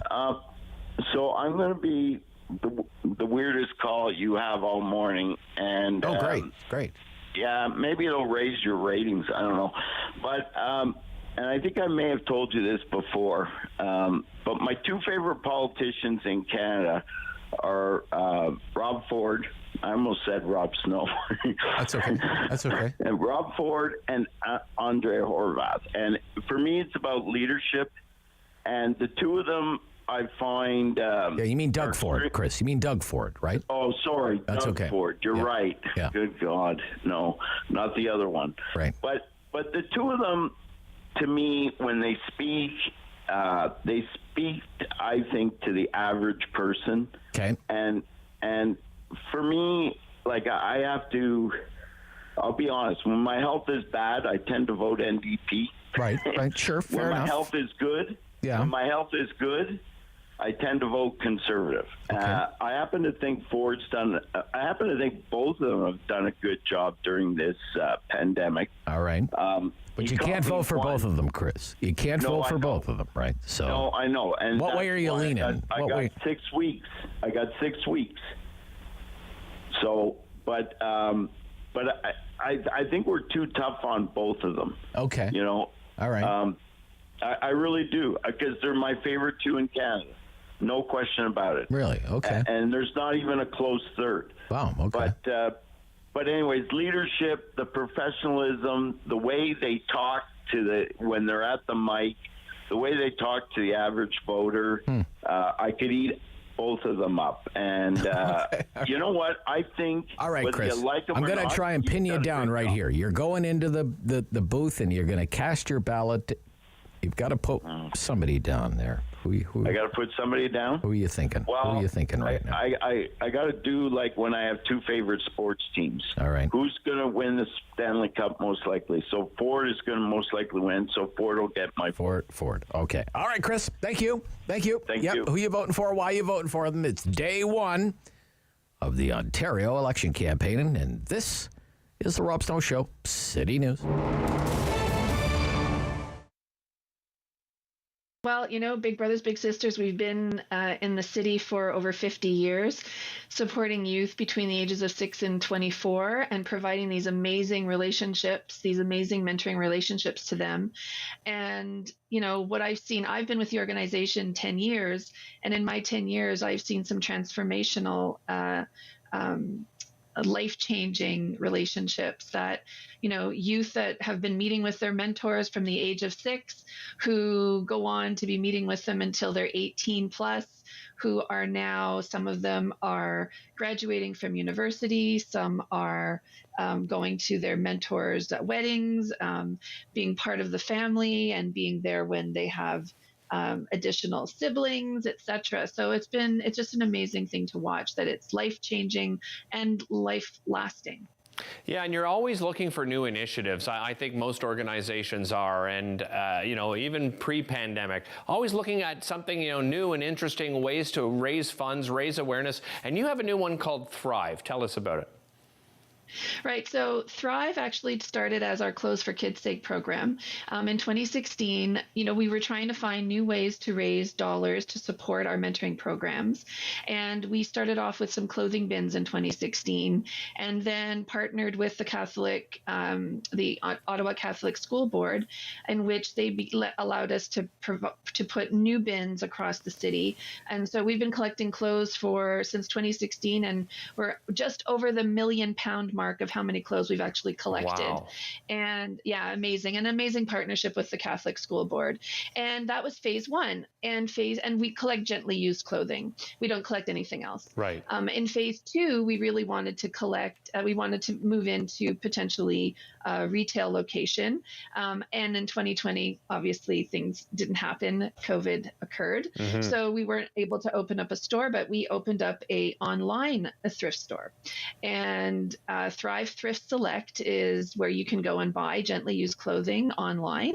And we have items for young people, items for adults, items for infants, and we ship Canada Post, or you can come and pick it up at our location right now at Confederation High School in Ottawa, which is where our offices are. But really the goal is we're doing two things, right? We are providing support to our youth in Ottawa, because the dollars we raise come right back into our programs, to our mentoring programs. And the second piece is we're helping the environment. Keeping £1 million of clothes out of landfills has been really significant. And also being able to bring these dollars back in to be able to create our mentoring programs and provide these opportunities for our youth. On the Rob Snow Show. Have your say and call now. 613-750-1310. Day one Ontario election campaign. Who you voting for? What way you leaning? Why are you leaning that way? 750-1310. Roy, you're on City News. Good morning, Roy. Good morning. How are you doing? I'm good, Roy. How are you? Oh, not too bad. What way are you leaning right now? PC for sure. Okay. I used to be red for the longest time, right? But under David McIntrye, let's not forget what he did. Introduced the HST, and that left a bad taste in my mouth. And like Doug was saying, alluded to, that the other two parties mainly concentrated on raising taxes. Okay. And right now we can't afford any more taxes as we speak, right? We're barely trying to survive as is. It's time that, under Doug, I think he's for the people, for the middle class, right? So he's fighting for us. So, and for sure, he's got my vote. Because you think he'll try and make life more affordable. Is that what you're saying, Roy? Yes. Yes, affordability. Big issue for you, Roy? Affordability? Yeah. Oh, okay. For sure, right? And right now, we can... we need all the tax relief we can get, and especially at the pumps, right? So, right. Okay. Because, $1.90 a liter this morning, Roy. $1.90, craziness, right? And what people don't understand is we need to stand united and fight back against these the gas companies, right? And hopefully Doug will do something in order to give us some relief at the pump as well. Okay. Well, he says he will. He says he's going to cut the gas tax, but it wouldn't take effect until July. That's what he says he would do. Ron, Bay of Quinte. Ron. Yeah, good morning, Ron. Hi, Ron. What way are you leaning, Ron? I'm going to go with what the other gentleman called in. I'm going to be voting, I believe, for Blue. Who? I know that. Who? The one that carry.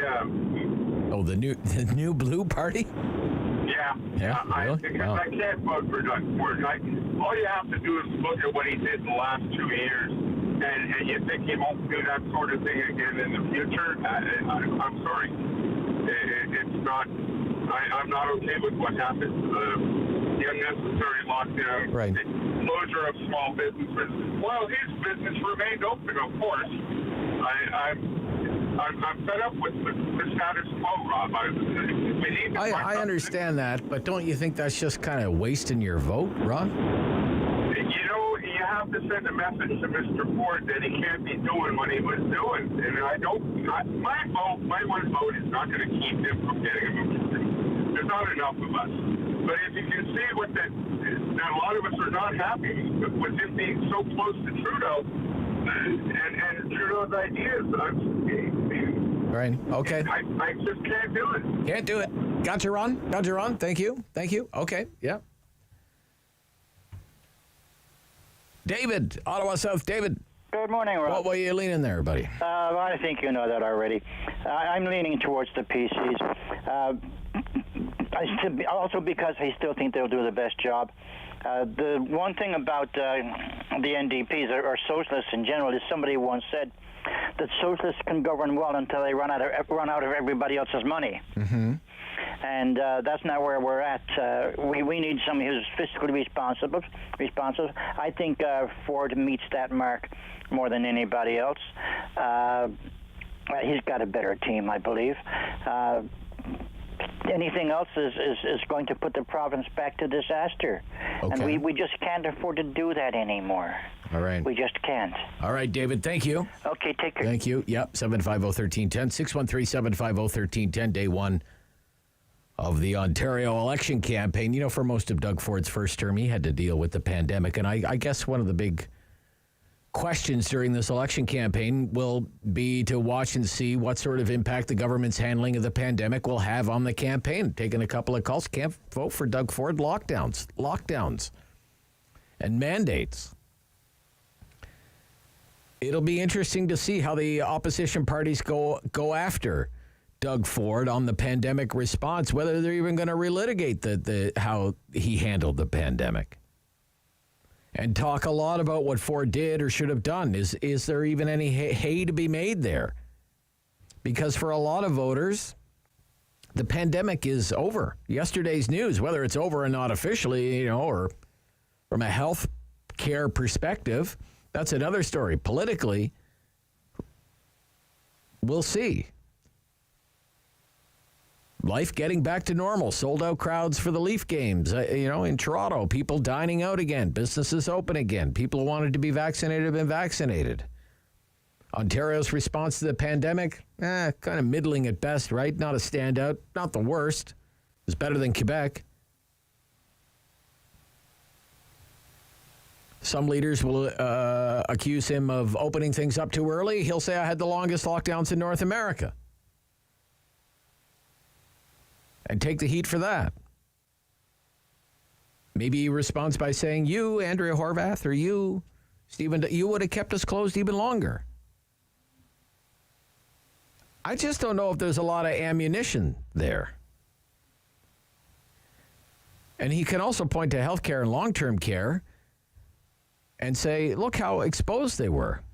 Woefully unprepared after 15 years of Liberal government. A Liberal government that froze hospital budgets, cut nursing jobs, cut the pay of doctors, didn't do anything for long-term care because they were too busy chasing other things like their green obsession and slapping up wind farms and solar farms and flying Al Gore to Toronto and selling off Hydro One to Bay Street. Doug Ford's got a lot of material to work with. If you're the opponents, I think it's going to be hard to relitigate the pandemic and carry that to an election win. Day one. Ontario election campaign. What way you leaning? Why you leaning that way?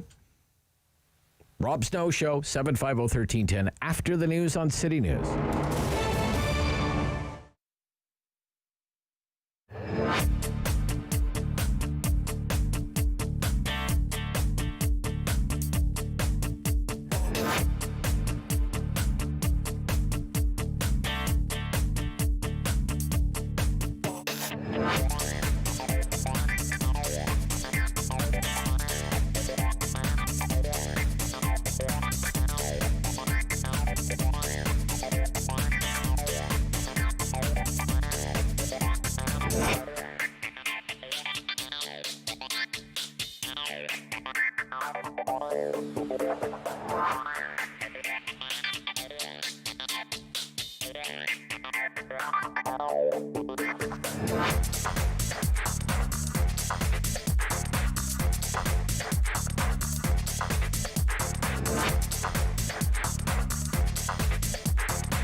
One for local news in Ottawa and the Valley. This is City News, now on 101.1 FM and 1310 AM.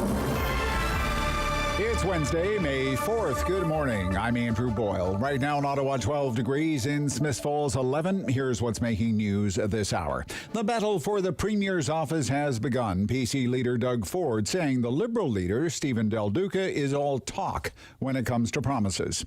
Doug Ford says the Liberals almost destroyed the province when in power, driving the economy into the ground. Ford says there are 500,000 more people working in Ontario under his government than the previous Liberal. He also says the NDP is nothing but promises of more tax.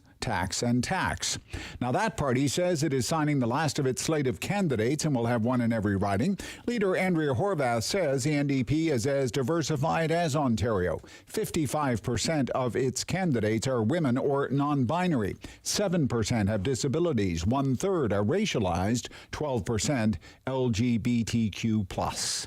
Liberal leader Stephen Del Duca says with him as Premier, the province can expect schools will be built, others will be repaired, instead of spending money on the 413 highway. The Conservatives will construct that in southern Ontario if elected. European Commissioner, the Commission President, is calling on the 27-nation bloc to ban oil imports from Russia and target the country's biggest bank and major broadcasters. But she admits getting all member countries to agree on oil sanctions will not be easy. Europe relies heavily on Russian oil products. City News Time, 10:32. I'm Andrew Boyle. For news anytime, follow up online at ottawa.citynews.ca. Talk back. Hello. On the Rob Snow Show. The phone lines are open at 613-750-1310. Now, the Rob Snow Show continues. Day one Ontario election campaign. What way are you leaning? Who are you going to vote for? Why you want to vote for that party?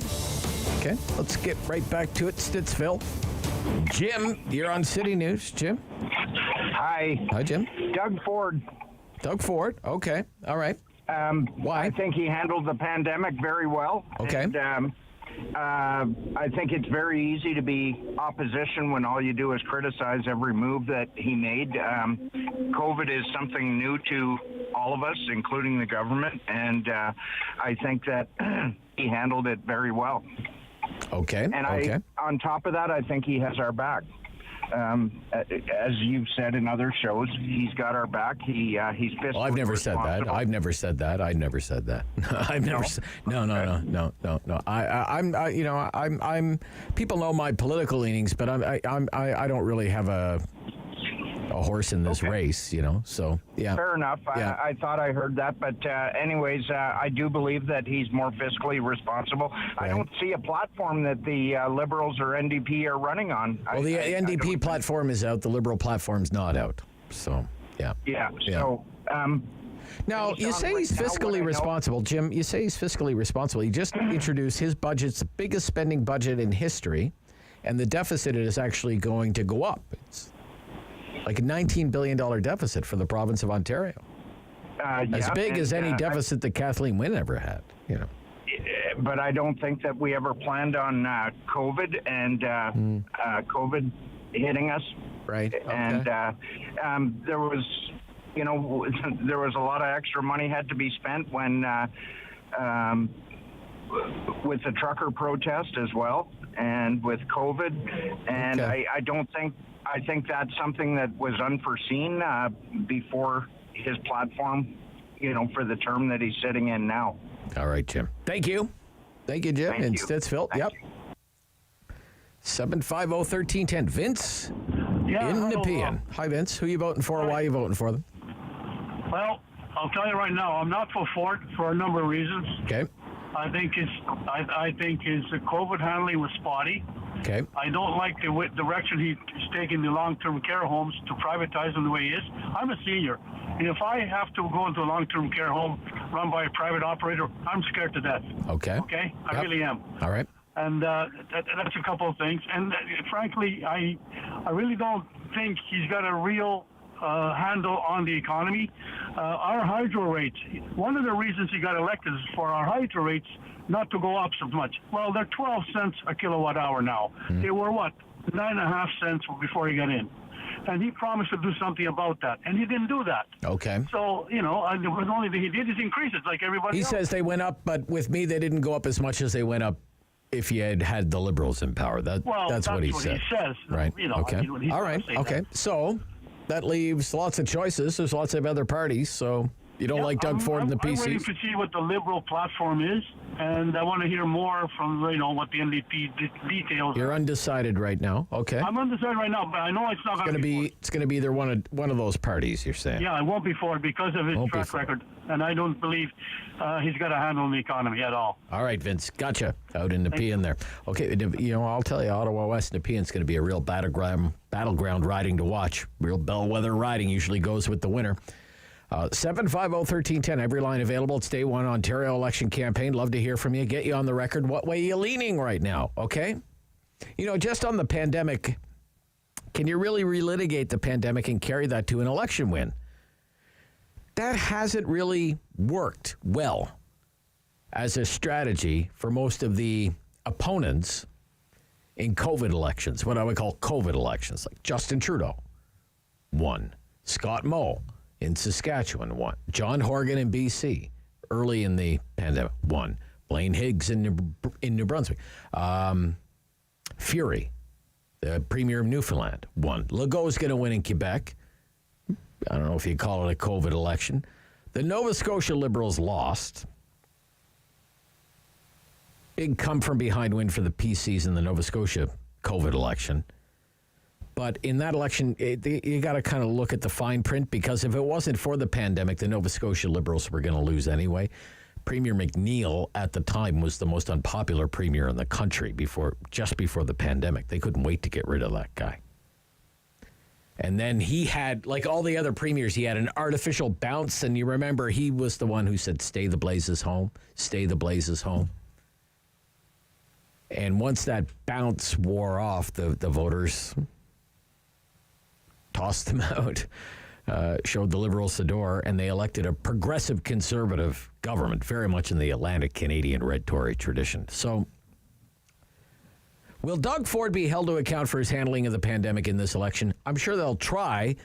It'll come up.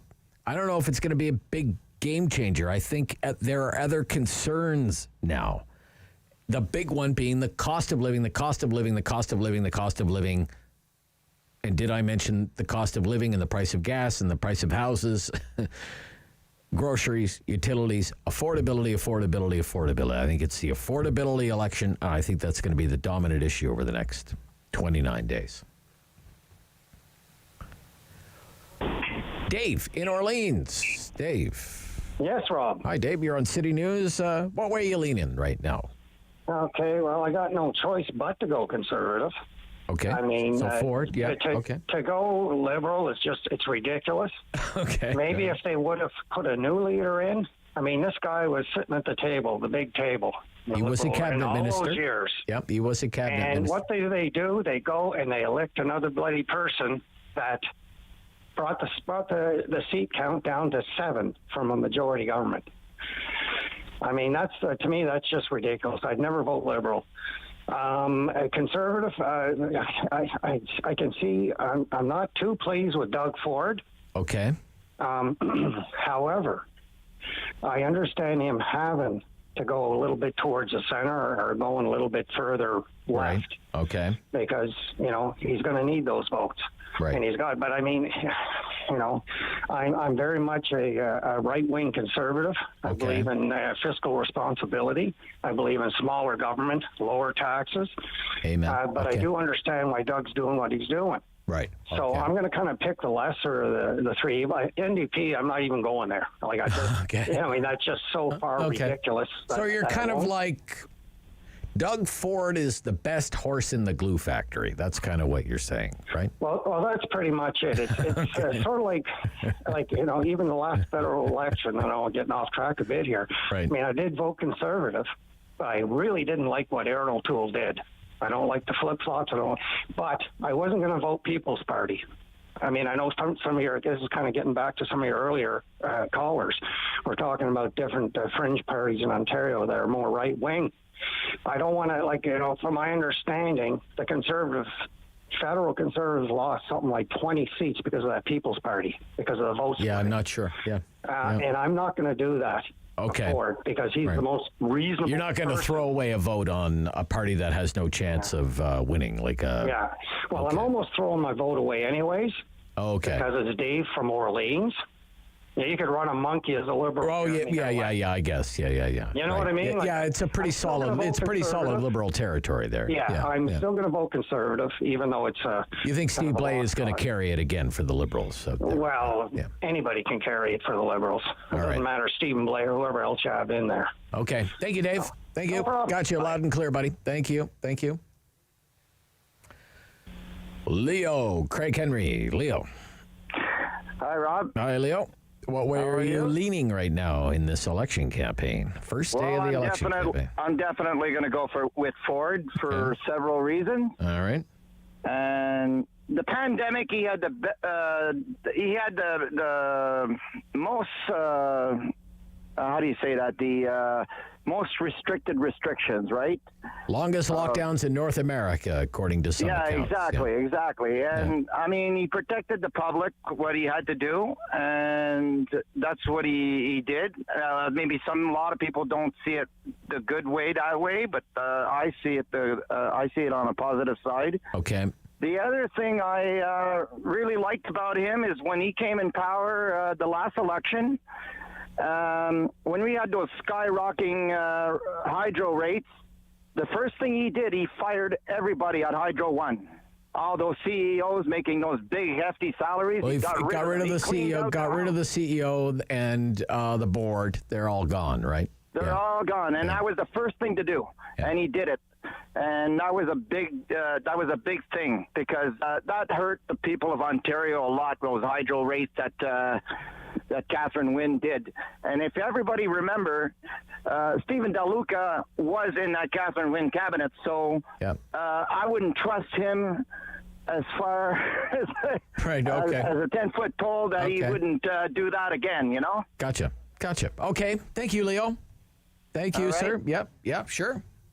Yeah, the election campaign underway in Ontario. Who are you voting for? Why are you voting for them? What party, right?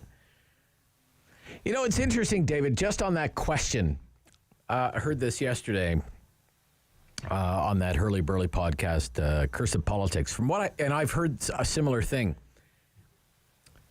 I'm going to ask Darrell Bricker about this. You can get a different result depending on how the question is framed, like who are you voting for and why kind of thing. Here's what I mean. Because we have leader-dominated politics in Ontario. So if let's say a pollster calls you and says, who are you voting for? Are you voting for Doug Ford, Andrea Horwath, or Stephen Del Duca? Ford has a big lead in leader-dominated politics. Who are you voting for? Doug Ford, Andrea Horwath, or Stephen Del Duca? Ford by a country mile. But if you ask, who are you voting for? PCs, Liberal, or NDP? The PC lead basically vanishes. Really interesting, eh? Isn't that interesting? So I think the PC fortunes, they rest with Doug Ford. They're either going to win or lose because of Ford. Because it's not so much the PC party of Ontario. It's the Doug Ford party. It's Ford Nation party. It's kind of like Trudeau at the federal level, where it's the Trudeau party. He is the brand. He is the party. I think maybe outside of Chrystia Freeland, most Canadians would struggle to even name another Liberal MP. They probably don't even know who their local Liberal MP is. They know who Trudeau is, though. See, that's why it must have killed the Del Duca campaign to see Ford and Trudeau together. Doing that announcement about electric cars in Windsor and Brampton. $3 billion announcement. They can't have been happy with the two of them are BFFs. Yeah. That was probably a long night for the war room. Like, Del Duca's got to be like, what are you doing to me, JT? What are you doing to me? Like, now people must, well, why would I vote for the Ontario Liberals if even the grand poobah of Liberals, Justin Trudeau, prefers hanging out with Doug Ford? Patrick, you're on City News, Patrick. Hello. Hi, Patrick. What way are you leaning here? Who do you like in this election? In this election, I'm going to vote for my local MPP. Yeah. As opposed to any real party. I'm going to vote for John Fraser in Ottawa South. Okay. All right. I am not at all enamored with any of the political leaders at all. Right. Unfortunately, I think charisma matters. I think the ability to inspire people matters. I certainly don't see that in the two opposition leaders at all, particularly the Liberal leader. Okay. And as far as the pandemic goes, I don't think it'll play a role in this election, really. Right. I think Doug Ford handled it no worse than most premiers and better than some. And it made me move my own political thinking more towards the center. Okay. As opposed to, let's say, left. Oh, okay. Okay.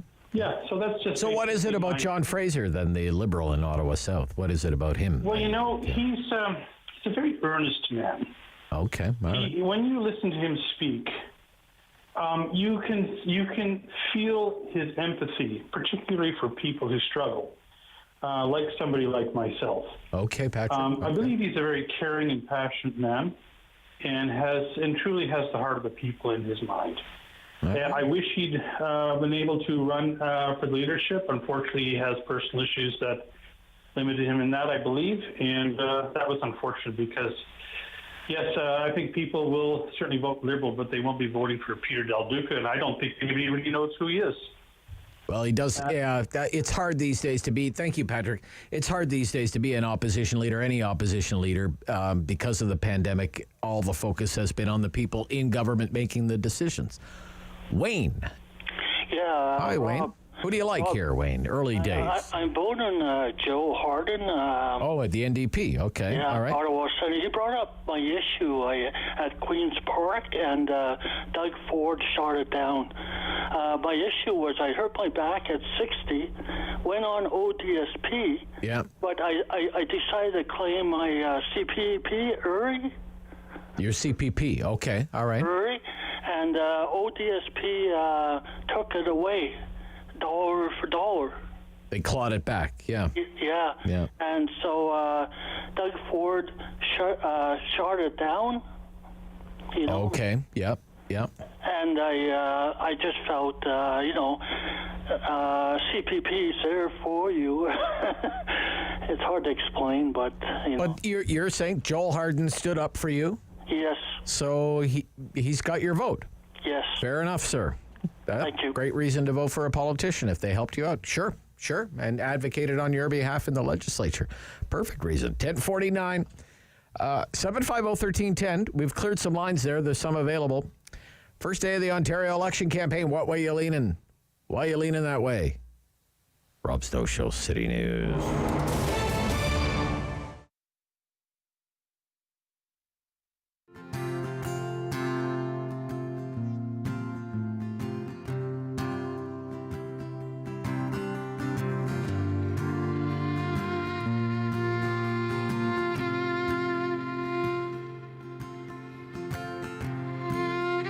Dear one, we've been waiting for you. And oh, we're thrilled.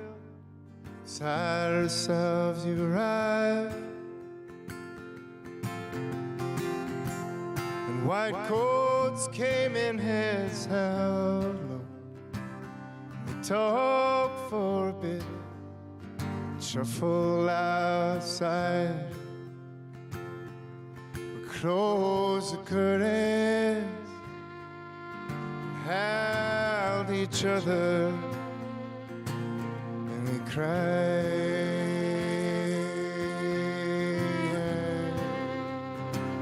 And said hello the same time as we said goodbye.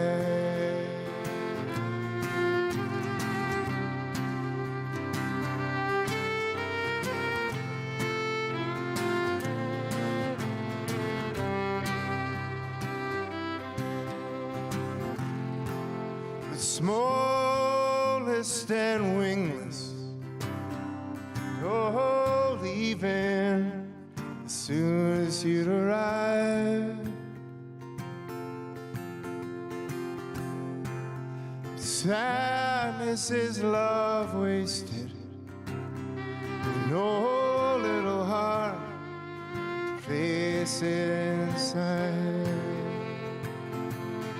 Close the curtains and held each other and cried.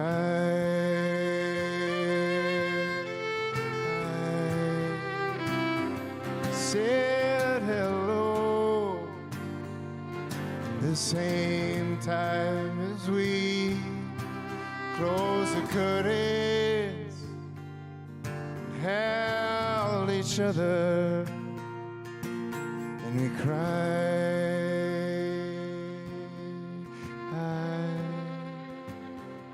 We said hello at the same time as we said goodbye.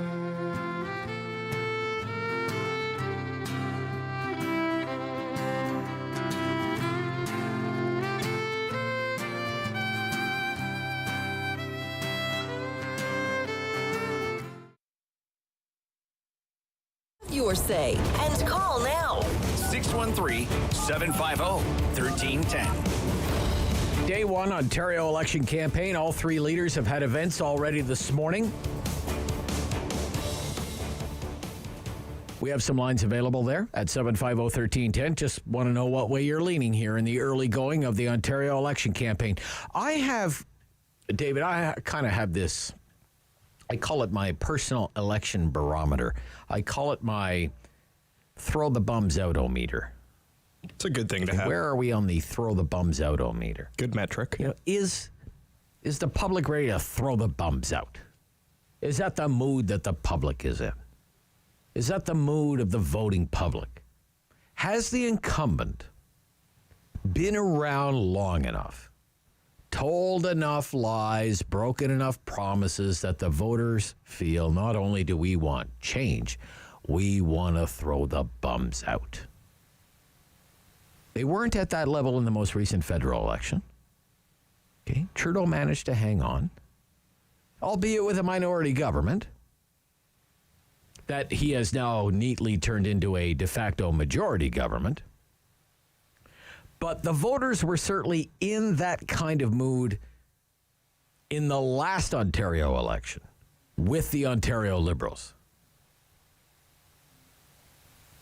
No doubt. The IKEA monkey could have been the leader of the Ontario Progressive Conservative Party and won the election. As long as it was a progressive conservative IKEA monkey. Okay? It would have been the premier of Ontario today. That's how unpopular the Ontario Liberals were. Okay? Because it had been 15 years. It had been 15 years. I had people emailing me during that election campaign 4 years ago, counting down the days, like a young child counts down the days until Christmas and Santa's coming down the chimney. Rob, only 10 more sleeps until we boot out the Liberals. Rob, only 9 more sleeps until we're finally rid of those dastardly Liberals. 15 years. 15 years. 15 years. 15 years. Here we are 4 years later, and I'm just not sure that people are ready to throw the bums out like they were 4 years ago. 4 years ago was a throw the bums out election. My throw the bums out-o-meter was going off like crazy. Just not sure we're there right now. 750-1310. Let's take a couple of calls here. Jack, Ottawa East. Jack. I'm going to be voting for Andrea Horwath. Okay. The NDP, because the NDP has always been for the person that's not high income, and sure. It's always been a workers' party. Okay. And I always believed in them, like Ed Broadbent and everything. Standing up for the poor. Yeah, the poor. Low-income, working-class people. Yeah, and they're not for the rich. And they're not for the rich. They've never got the corporate allies. No. They've had the union allies. Yeah, right? they got some of the workers, some of the unions now. Yeah. They still have them, but they're still for the workers, and they're still for the average Canadian. You think that when it comes to people who are really struggling right now, that they do better by the NDP than the current government? Oh yeah, definitely. Yeah, because the current. But not the Liberals. Jack. No, I don't think. I think the Liberals are for both the rich and for part of the poor. Okay, all right. Conservatives are all for the rich. Okay, all right, Jack. Thank you. Fair enough, sir. Yep. Okay. Maybe one or two more here. In Renfrew, Rick. Yeah, good morning, Rob. Hey, Rick. What way are you leaning, Rick, in the front? Well, it would be City MP John Yakubowski. John Yakubowski, okay, yep. And a harder working MP anywhere than John. Yep. But I think one of the major issues up this way is I didn't get a chance to look into it any further, but I thought there was press reports that I thought it was the NDP were talking about canning the twinning of any more highways up the valley here, and if that's the case, that's another strike against a lot of the rural areas and stuff, and trying to get access to transportation and so on. And gotcha. Well, there's nothing wrong with the electric cars and stuff, but to think that it's going to be 30 years before if you could snap your fingers and everybody had electric car tomorrow, what would that do to the grid, and where would we, Yeah. I think we're putting the cart before the horse a little bit. We don't have the infrastructure for some of that yet. Right. I think we should be having infrastructure first. Yep. And then make this available then for everybody. Gotcha. Okay. So I'll put you down for the PCs. John Yakubowski, Renfrew, Nipissing, Pembroke. Okay. I think Doug's done a good job. Gotcha. Thank you. Yep. And John Yakubowski is running again, even though he's not a member of the cabinet anymore. He had two cabinet portfolios when PCs were first elected. He was transportation minister, and then he was, I believe it was natural resources. Yeah. So let's add them up here. We took quite a few calls there. 7 for the PCs, 1.5 votes for the Liberals, and 2.5 votes for the NDP. And 2 votes other. Kind of those new startups, right? The new startups, the New Blue and the Ontario Party. So thank you. That was a lot of fun to find out what way you're leaning. We'll do that probably a couple of more times throughout the election campaign. Speaking of the Ottawa Valley, Bruce McIntyre of the Eganville Leader on the crisis at the Eganville Leader. When we come back, Rob Snow Show, City News.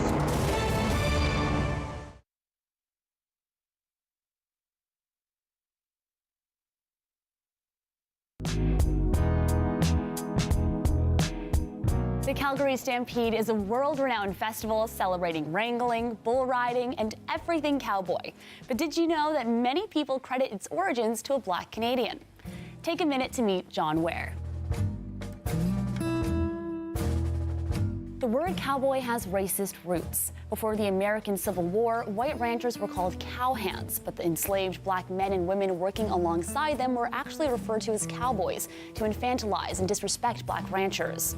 The legend of cowboy John Ware is full of impressive feats and awe-inspiring skill, including the ability to train even the wildest broncos and easily hold a horse on its back. But the real story of John Ware is one that starts from more humble beginnings. Ware was born into slavery in the United States, gaining his freedom towards the end of the American Civil War in 1865. Ware's skills with cattle ranching developed as he traveled throughout the United States, eventually settling in a town southwest of present-day Calgary, Alberta, which made him one of the first Black pioneers in the prairies. Over time, news of Ware and his amazing cowboy skills began to spread, and people came from across North America to witness his horsemanship and skills as a rancher. Eventually, Ware went on to own many of his own ranches. In 1892, he became the first man in Western Canada to earn the title of steer wrestler, and Ware's feats in local contests set the stage for the Calgary Stampede Rodeo we know today. In September of 1905, Ware was killed in a freak accident with his horse, and more than 10,000 mourners from across the region attended his funeral, making it one of the largest in Alberta history. Though his true story is difficult to separate from the legends around him, Ware's status as a respected forefather of cowboy skill continues to be celebrated today. Ware has dedicated monuments across Alberta, including several sites near his first ranch, a Calgary school in his namesake, and a building at the Southern Alberta Institute of Technology.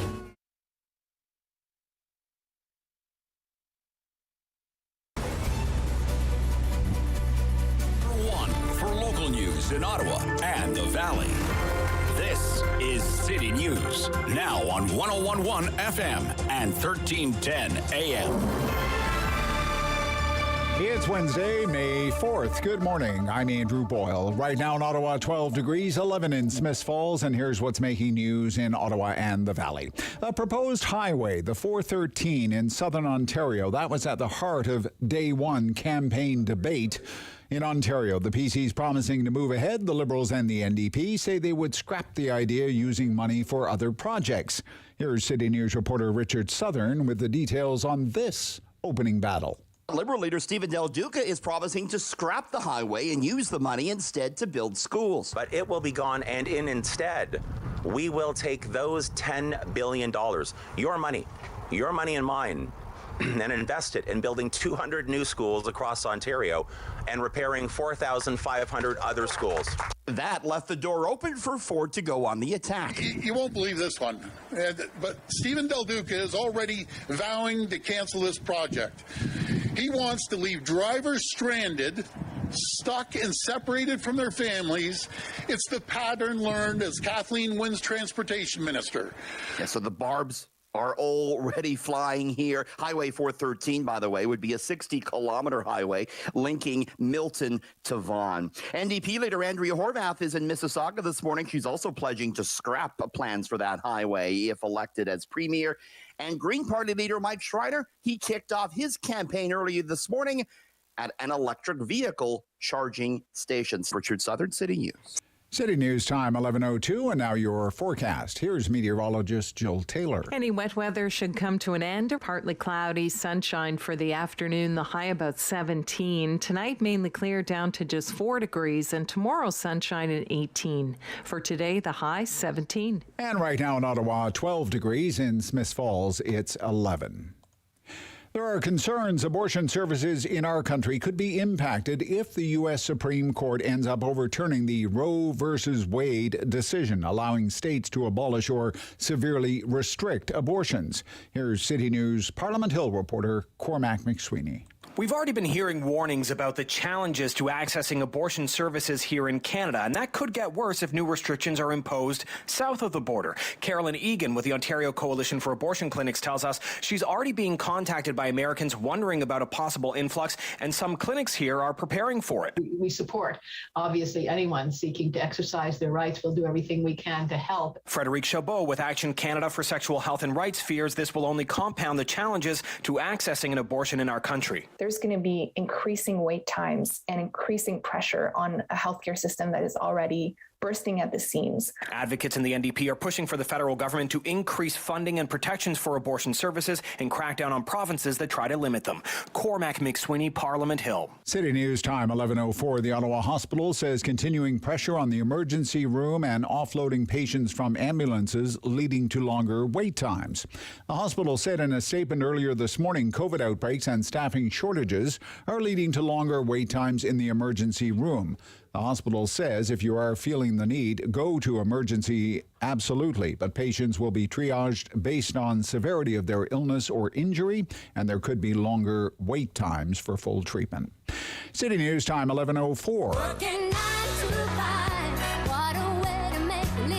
That may not seem like rock and roll, but the artist is now a Rock and Roll Hall of Famer. Dolly Parton is in. You might remember she rejected the nomination, but it was too late. Her name was already on the ballot, and fans did elect her to the hall. The fans spoke, and Dolly is in this year's class, as are Eminem, Lionel Richie, Carly Simon, Eurythmics, Duran Duran, and Pat Benatar. I'm Andrew Boyle for News Anytime. Follow up online at ottawa.citynews.ca. He's a pillar of community opinion. The Rob Snow Show returns on Rogers TV and City News. 101.1 FM and 1310 AM. Hey-hi-ho, the best man in Ottawa was Mapara Joe. Mapara Joe. Big Joe Mapara paddled into Mattawa all the way from Ottawa in just one day.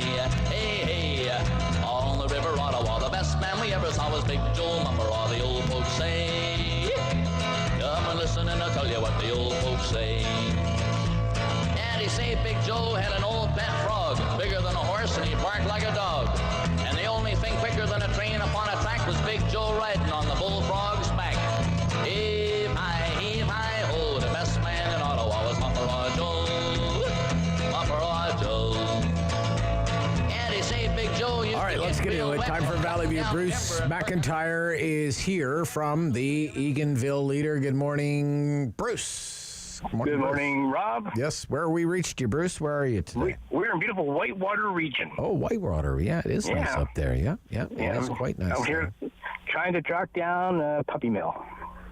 Oh, really? So, okay. Yeah. Okay. So, I can't see too much more, but that's what we're doing today. Working on a news tip. By the sounds of things. So, the Eganville Leader. The Eganville Leader is Renfrew County's largest paid circulation newspaper. It's out every Wednesday. Newsstand's $3. That's $2.86 plus 14 cents GST. The Eganville Leader has been around for 120 years. Independently owned since 1902. And there's been a Tracy at the helm of the paper since 1944. So, one way or another, there's been a Tracy. For the big question for this week is for how much longer? Yeah, it's front page news. Leader's future in jeopardy by plant closure. Walk us through what the crisis is at the Eganville Leader. Well, our readers like to hold their papers and read their papers and take their time and make a week. They'll spend a week reading it, Rob. And the reason is, well, the good coverage. Secondly, the quality of the paper. As I mentioned to Dave off the air, the printers out there are printers available. You have printers who are a class of their own, and then you have some like AAA, AA standards. McLaren Press was a class of its own. Their quality and their colors and just the pictures bounce off the page to you. Unfortunately, they lost two of their major clients over the last couple of years, and with COVID and everything else that's going on, they sent a letter out that effective May 31st, they will no longer be printing papers, and that includes all our valley guides, vacation guides, our Christmas things, and so it's a real scramble. So there are 4 papers up here. There's the Eganville Leader, the Barry's Bay, the Gazette, up in Deep River, we have North Renfrew Times, and Petawawa has the paper on base. So the 4 owners are trying to get together. Oh, I think we got Bruce got disconnected there, David. See if you can get him back on the line. 11:09 here on the Rob Snow Show on City News. Bruce works at the Eganville Leader, of course. That's his full-time gig. He's up in Whitewater region right now, chasing down a news tip. But the big story is actually about the future of the Eganville Leader. Kelly Egan actually wrote a column for this in the Ottawa Citizen just a few days ago. I'm under the impression that Gerald Tracy and Kelly Egan have they know each other probably pretty well. Kelly comes in during the summertime and take a break from the cottage, and he'll sit at the desk and say, "This is my desk now." And Gerald says, "Do you want to buy it?" There you go. Okay. Yeah, that's neat. So that's Okay. where we are as far as, and there's also a worldwide paper shortage, which I was not aware of. I knew it was bad last year, but I guess it's also in crisis mode. You're having an inability to get enough newsprint for these places. So we are, after May 31st, we have our online edition. But again, our readers like the feel of it. They like to keep it, and that's a big selling feature. You see, that's the thing. It's not because of financial problems at the Eganville Leader, right? No, Business is good at the Eganville Leader. You just look at the newspaper every week. It's chock full of advertising and subscriptions. You know, you're doing good with subscription. You know, Eganville has 1,400 people. You're printing, 6,000 editions of the paper. Yeah, it used to be 6,500, but they had to cut back because of the paper shortage. So we went from 65 to 6,000. So, yeah, for a hamlet of 1,300, not bad. So what the next steps are, I don't know. Darrell, I know, has a couple of leads in different presses throughout Ontario. The problem is distance. We don't want to be spending, a couple $1,000s a week just to have it transported up here to Toronto. We don't want to go to Toronto. We want something relatively close. So that's a challenge. So this place was in Bracebridge. Yes, Bracebridge, home of Santa Claus Village. So how far from Bracebridge is Eganville, would you say? Without any weather delays, it's about 2.5 hours, 2 hours. 2.5 hours, okay. When you get a snowstorm, it could be a day. Could be, yeah. And Canada Post is no friend, unfortunately. We've had difficulties with Canada Post. We have subscribers who tell us they're getting their paper copies 3 weeks later. And so it's a challenge for Canada Post, and we can't really depend on that. So that's Gerald and the other owners are scrambling. And it's not just the Eganville Leader, as you mentioned. What are the other papers again? Can you repeat that? In Deep River, it's called the North Renfrew Times. That's a community newspaper. Okay. In Petawawa, it's Petawawa Post, which is an on-base paper. On the base, yeah. Okay. But it serves all of Petawawa. And also then you have the Eganville Leader and Berry Bay, the Valley Gazette, the 4 papers. Valley Gazette, okay. Yeah. The others, we do have Arm Prior and Renfrew papers, but they're part of the Metroland chain. And again, the problem is with the McLaren Press Graphics in Bracebridge, and it's lost some big. Is it going out of business? It's going out of business. Yeah, it's going out of business. Okay, yeah. That's sad too, right? Yeah, it's sad. As Gerald said, it's like getting an old friend, getting a phone call, and your old friend died. And ironically, Rob, when Gerald read this, an hour later, he got the results of the awards ceremony, the community newspaper awards, and we won 6. So, congratulations! Thank you. What do you do? Yeah, congratulations! Right. Yeah. I know. So what are some viable options? Viable options is one, the 4 newspapers get together and reach a good price with whoever the publisher is, and get that. The more, as you know, any type of partnership, the more you have, the less it's going to cost you as far as your input. Second option is to go strictly online. Right. The third option, Gerald was he's quietly been trying to find someone to buy the paper. He's always bugging me to buy it. And he wanted to retire 3 years ago. So now he's turning 70 next year. That was it. Next year was it. Something's going to happen. So Here, Bruce, all these problems can be yours, right? For $9.99. Okay. Anyway, I'll tell you, here's a funny thing, Rob. Very supportive community. I went in. I work from home. I went in yesterday because Darrell said, "Can you come in?" I said, "Sure, you betcha." So I was in there, and Terry, who just got off COVID, my other colleague, he came in to work. Debbie, who had to take the month of May off for her other business, she came in yesterday. One of our stringers, Connie Tower, came in, and a gentleman who's the best proofreader you'll ever have, he came in. He just grabbed some of the copies and took them to the office and closed the door and started reading without a word. People were coming in to help. That's good. Okay.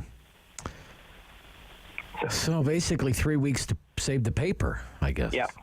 So if any listeners out there have a printing press in their basements, they want to get operational. A high-quality one, right. We have all our printing presses out in we call it the museum. It's on our front lawn. It's those machines from 100 years ago. My God, they're heavy. I'm not sure how we're going to move them. Yeah, okay. All right, well, we'll see what happens with it. My gosh, it's just terrible. Yeah. Well, I am a glass half full kind of guy. Yeah. So that's the way I'm looking at it. I mean, the Eganville Leader, there's just not too many papers like that. There are some of those papers that have just they've managed to not only survive but really thrive in a really tough environment. New York Times, they were on deathbed a few years ago. But I mean, I'm thinking like Eastern Ontario Farmers Forum is another one that's been doing really well, and it's on that kind of high quality paper too, and it runs those local stories that everybody in those communities is really interested in. So, and we've all local, and Gerald's motto is, this week's paper was good. Next week is going to be better. Yeah. It better be better. So that's the attitude. And we all take great pride in our product. So we'll just keep chugging along and hope that the gods will open up and find us someone. So look, on page 4, I first got word of this. There's actually I don't know, what do you call somebody in the beehive business? Oh, the beekeepers. Beekeepers, that's what I call them. I have one there's one up in the Ottawa Valley who listens all the time in, what's the place called? Horton Township. Isn't that up your way somewhere? Yes, it is. Yeah. That might be... Called, and a young guy used to work on a submarine, actually, for the Canadian Navy. Yes, I know it. Yes, I know it. Yeah. And said just terrible. Like everybody he knows in the beekeeping industry in Ontario is like wiped out. Yep. All the bees are dead. It's a crisis. So you've got a story on this in the paper. My colleague Debbie wrote about it. One of the biggest issues is they have a virus. So much like we had the mad cow disease years ago, the bees have a virus that's running through the hives, and that's a big part of the problem. Pesticides and just the natural flow of evolution. And so if they go, it's very serious if we lose all our bees. And Debbie, we have a lot of beekeepers, as you mentioned, in the Ottawa Valley, and it's said, now that's not me saying it, but it said the Ottawa Valley is the best area in Ontario for bees and honey. So, boy, we have a bunch of honey distributors up here. I thought about that yesterday. I said, we got a lot of honey producers around here, and that's the reason. So, what they're going to do, we don't know. Yeah, terrible. What's another big story? Give me what else you got going on in the paper? Well, we have a couple murder cases going back to court. The first one is Cole Allard. He is the one in charge of manslaughter. His female passenger died on the highway, and there's different theories of what happened. But he brought her into RVH, and she died of a brain injury. They called the OPP, and arrests were made. And we also have the case of Zachary Marquardt. He is charged with second-degree murder in the death of Danny Graham out at Pickawakanagan. And they both appeared in court, and they're not even near a trial yet. It'll be at least 4 or 5 months before they talk trial, if they go to trial. And we're still waiting on the third murder that occurred at the hotel in Eganville. So that has to come up pretty soon as well. So it's the Ottawa Valley. There are a lot of better good news stories. Hey, I don't know if you heard this story this morning. Laurentian Valley Township, is that near your area? Pembroke. Upper Ottawa Valley Detachment of the Ontario Provincial Police charged a school bus driver with stunt driving. Really? Yeah.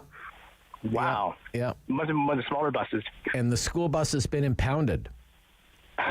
For 7 days. Caught going 46 kilometers an hour over the posted speed limit on Micksburg Road. Oh, so that's, Micksburg Road runs parallel to Highway 17 between Pembroke and Cobden. 106 in a 60 zone, Bruce. Yep, it is. With children on the bus. It's a flat road, and except for 2 curves, nobody's around, usually. Nobody's ever around to catch you. You can go really fast. They shouldn't, but they do. Man. Micksburg has his claim to fame is the Mick family, so that's why it's called Micksburg. Right. 54-year-old Laurentian Valley Township school bus driver. I would change that and probably say former school bus driver. Former school bus driver. And they are hard to get for you. It's hard to get school bus drivers. Yeah, so. Okay. Hey, where's the school bus? It's impounded. Yeah. I'm charged with stunt driving with kids on the bus. Okay. Look, Bruce, keep us in the loop. I will. Let me know if there's any breakthrough on that for you. Most certainly will, and I'll send the good news to you as soon as I get it. Thank you. Bye-bye. Thanks, Rob. Bye-bye. Valley View. Calling in from Whitewater region where he's following a news tip in the Ottawa Valley right now, the Eganville's leader's Bruce McIntyre. Be right back. Rob Snow Show, City News.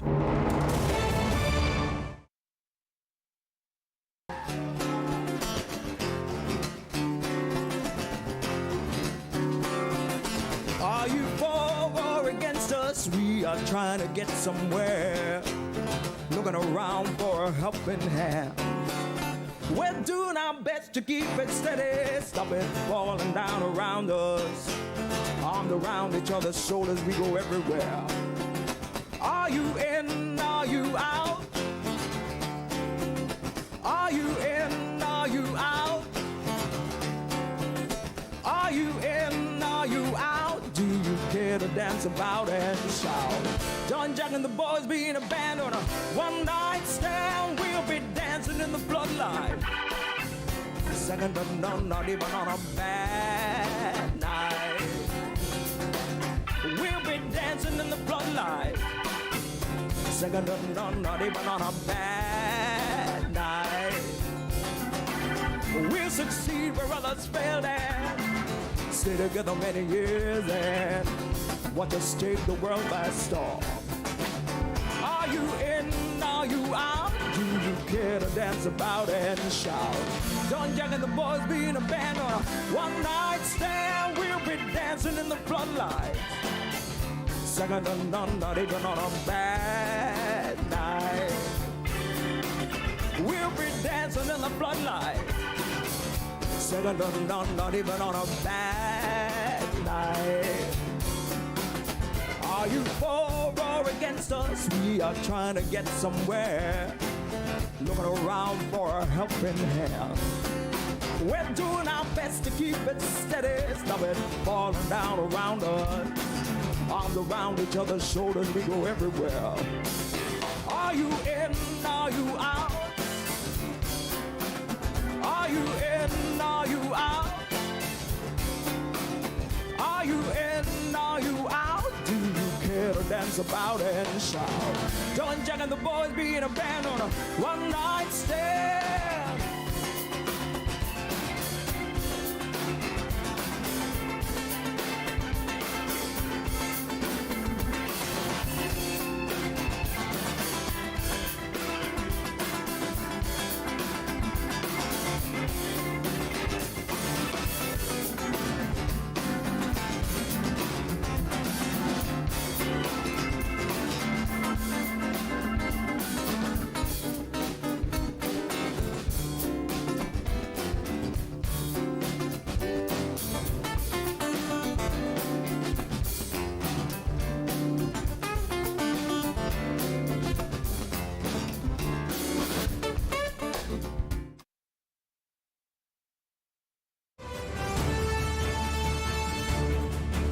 Ottawa icon.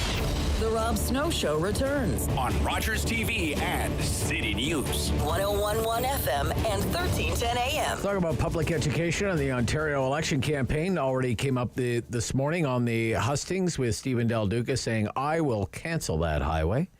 Plans for that highway, Highway 413, and I will put that money into public education to build new schools and fix up old schools. We have with us right now the Vice President of the Ontario Secondary School Teachers Federation, Martha Hradowy. Am I saying that right? Hradowy? Yeah. You said it close. Perfect. Oh, I did. Okay. You wow. did. Good morning. Lucky How are me. you? I'm good. How are you?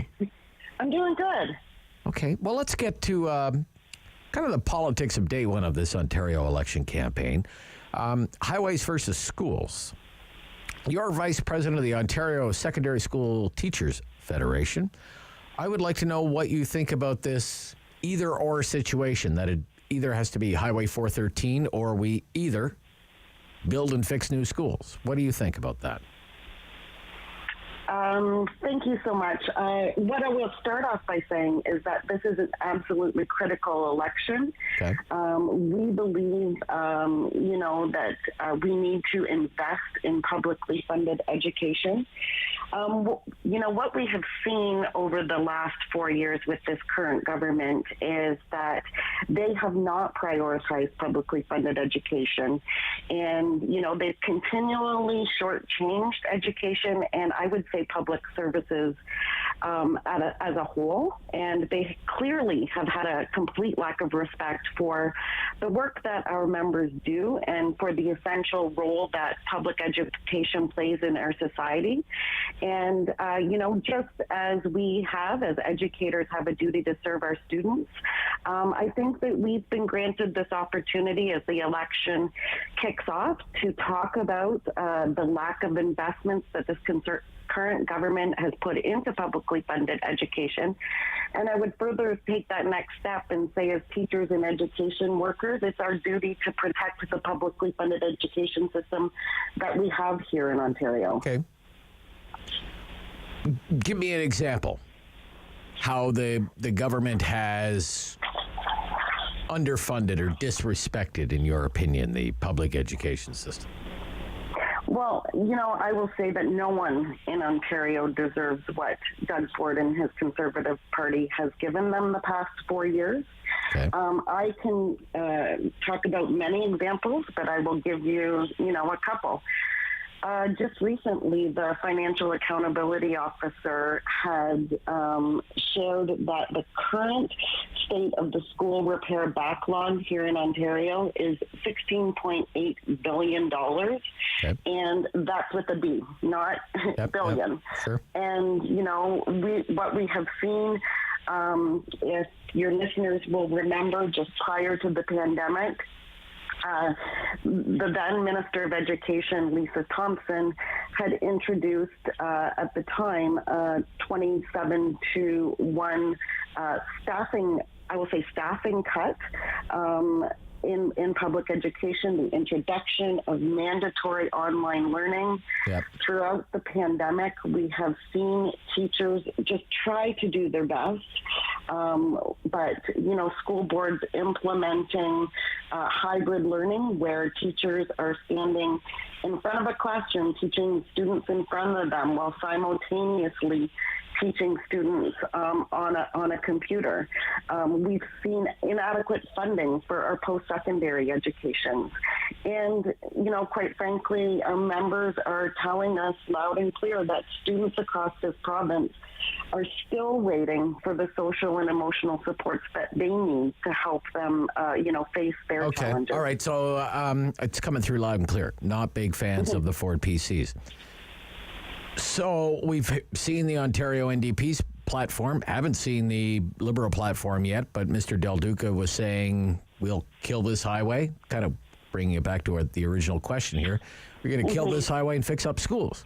So what party does the OSSTF prefer? OSSTF has shared our education platform. Your listeners can view it in its entirety on our website. It's entitled Strengthen Public Education, Rebuild Ontario. There we have laid out a plan for the political parties to consider as part of their platforms. We are calling on, each political party, the Conservatives as well, to take a look at our platform and implement the 5 pillars that we believe that will, transform and improve public education here in Ontario. So your question is what political party we support? We're going to support a government that's going to invest in publicly funded education, that is going to increase the student-centered supports and services that our students so desperately need, and to also, center our schools as part of our communities. Okay. Thank you for your time this morning. Nice to hear from you. Enjoy the election campaign. Thanks. Take care. Yeah. Bye-bye. Martha Hradowy is with the Ontario Secondary School Teachers Federation. This is the Rob Snow Show. On City News, Doris Grinspun will continue with our Ontario election coverage. Day one, CEO, Registered Nurses Association of Ontario. That's coming up right after the news on City News.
Local news in Ottawa and the Valley. This is City News, now on 101.1 FM and 1310 AM. It's Wednesday, May 5th. Good afternoon, I'm Danielle Bain. Right now in Ottawa, it's 14 degrees, mostly cloudy skies. Smiths Falls, it's 15. Here's what's making news this hour. The battle for the Premier's office has begun with the election campaign underway. Premier Doug Ford says building Highway 413 is still at the top of the Conservatives' priorities list, says it will save commuters on average 30 minutes of driving each trip. Liberal leader Stephen Del Duca is pledging to cancel that plan and use the approximately $10 billion to build and repair schools, but Ford says the Greater Toronto Area Highway is a necessary investment. NDP leader Andrea Horwath is also planning to scrap the 413 plan if elected.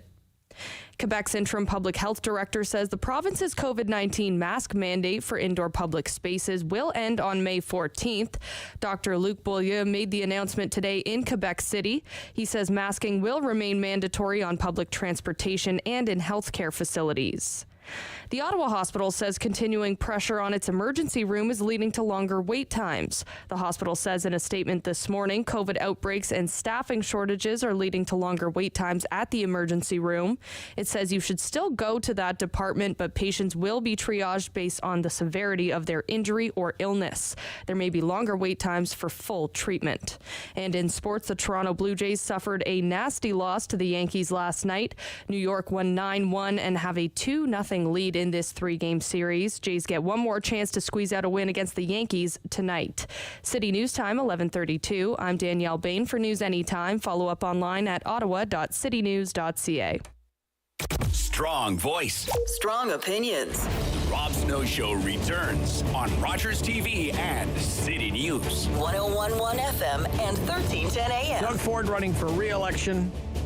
Main opponent, Stephen Del Duca of the Liberal Party, Andrea Horwath of the New Democrats. Whoever becomes the premier, the number one expense for any provincial government is health care. It looms large in the election campaign. Doris Grinspun is here, CEO, Registered Nurses Association of Ontario. Good morning. Welcome back. Good morning, Rob. So good to be back with you. Nice to hear from you. What do you want to hear from the leaders in the election campaign? Well, we have 5 top priorities, of course. Okay. Nursing, healthcare, environment, social determinants of health, issues like housing, issues like minimum wage, etc.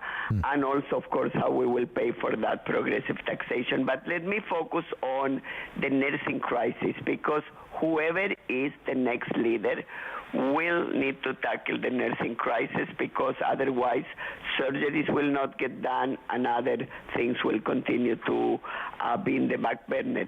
We need to remember one thing. We did have a pandemic, and it's real, it's serious, and it had huge implications for the nursing profession and healthcare in general. We desperately need Bill 124 to end, and there is still a year to go. We need it to end now so we can retain people in the workplaces. You may remember, Rob, we have spoken about that. That's the 1% compensation suppression at the time that cost of living has gone up more than 6%, right? So that bill needs to go. And it needs to never be put back. And then we need to do things to bring more people into the profession. The good news, Rob, is that there is an increase in applications to the baccalaureate program for RNs of 35%. So that's awesome news for Ontarians, that people want to join this profession. And the current government already increased enrollment by a good 10%. That needs to continue for at least 8 years, because if not, we don't have enough. Also, we need to expedite applications for multiple pathways, from RPN to BSCN, from BSCN to nurse practitioners. We need to fasten the processing. We have 26,000 internationally educated nurses living in Ontario. They're here, ready to work. And we only process anywhere between 1,000 and, 2,500 RNs, or total 3,000 of RNs, RPNs. That's insufficient. The government already announced, which is good, that Canadian experience is out of the window, which is good because these people come with lots of experience. We want the next government to say, you have a year to the regulatory body, not just to the nursing, to all of the others, to fix the problem, because these people are living in Ontario and we need them to work here, not to move to the U.S. So there are a lot of solutions to serve Ontarians. We're focused on servicing Ontarians. The government instated already a graduate guarantee. It's called, if you go to rural remote communities, we will reimburse your compensation. That needs to continue, it needs to be expanded. That is essential. They'll reimburse what, Doris? They will reimburse your tuition. Your tuition? Oh, wow. Okay. Yeah, if you go to rural, underserved communities, it's a program that existed. Then it went a bit on the sideway. The government brought it back. The current Premier Ford brought it back and expanded it a bit. We want it not only to continue but to be expanded even more, because there are many communities that even have bigger challenges than the usual. Oh, sure. So it's not only to stay the course with the improvements that have been made, but it's to actually fasten the repeal of Bill 124. As you know, there has been no mentioning that bill will be gone. It needs to be gone because it's becoming a flag of, I'm not saying, for the nurses currently in the system. And you will see us next week is Nursing Week. We are releasing a report on what we are calling nursing through crisis. Why is nursing through crisis? Because of COVID. We did have a pandemic. Yeah, I mean, I've talked about this with nurses in the past. You already had a nursing shortage. Then you had Bill 124, which was brought in as kind of an austerity measure. But now you have cost of living that's running at 5%, 6%, 7%. So that's an effective in real dollar terms. That's a pay cut. You have COVID. So people are burnt out. Some people have just given up on the profession. So I don't want to be a nurse anymore. I'm going to do something else. Or they've moved away. Or they've moved away where they think they can either make more money or have better working conditions. So it's like you've had this perfect storm in your industry, right, Doris? It's the tragic storm. Yeah. It's the tragic storm because it affects every Ontarian. Government has started to make progress. We need a lot of more progress to be made by whoever that takes the helm. And we know that people running for elections understand that without nursing, and doctors are saying, everybody's saying, that without nursing there is no health care. Let me ask you this. The liberals have been pounding away on, they did it when they were in government too, but it I don't know how effective it was.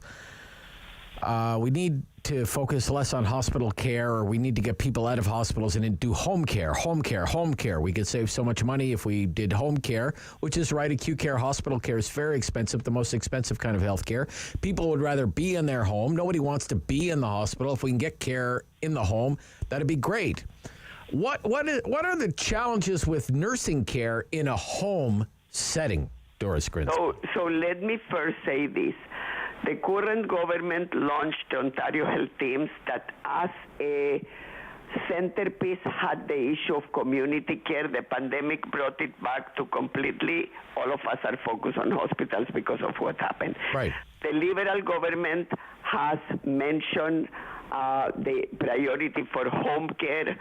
And let me tell you about RNO. Since 2012, Rob, since 2012, we are saying enhance community care for Ontarians, not only because it's cheaper, Rob. That's where people want to be. Yeah. People want to stay in their home. We issue a report, ECO, ECCO. If people Google RNO ECCO, Enhancing Community Care for Ontarians.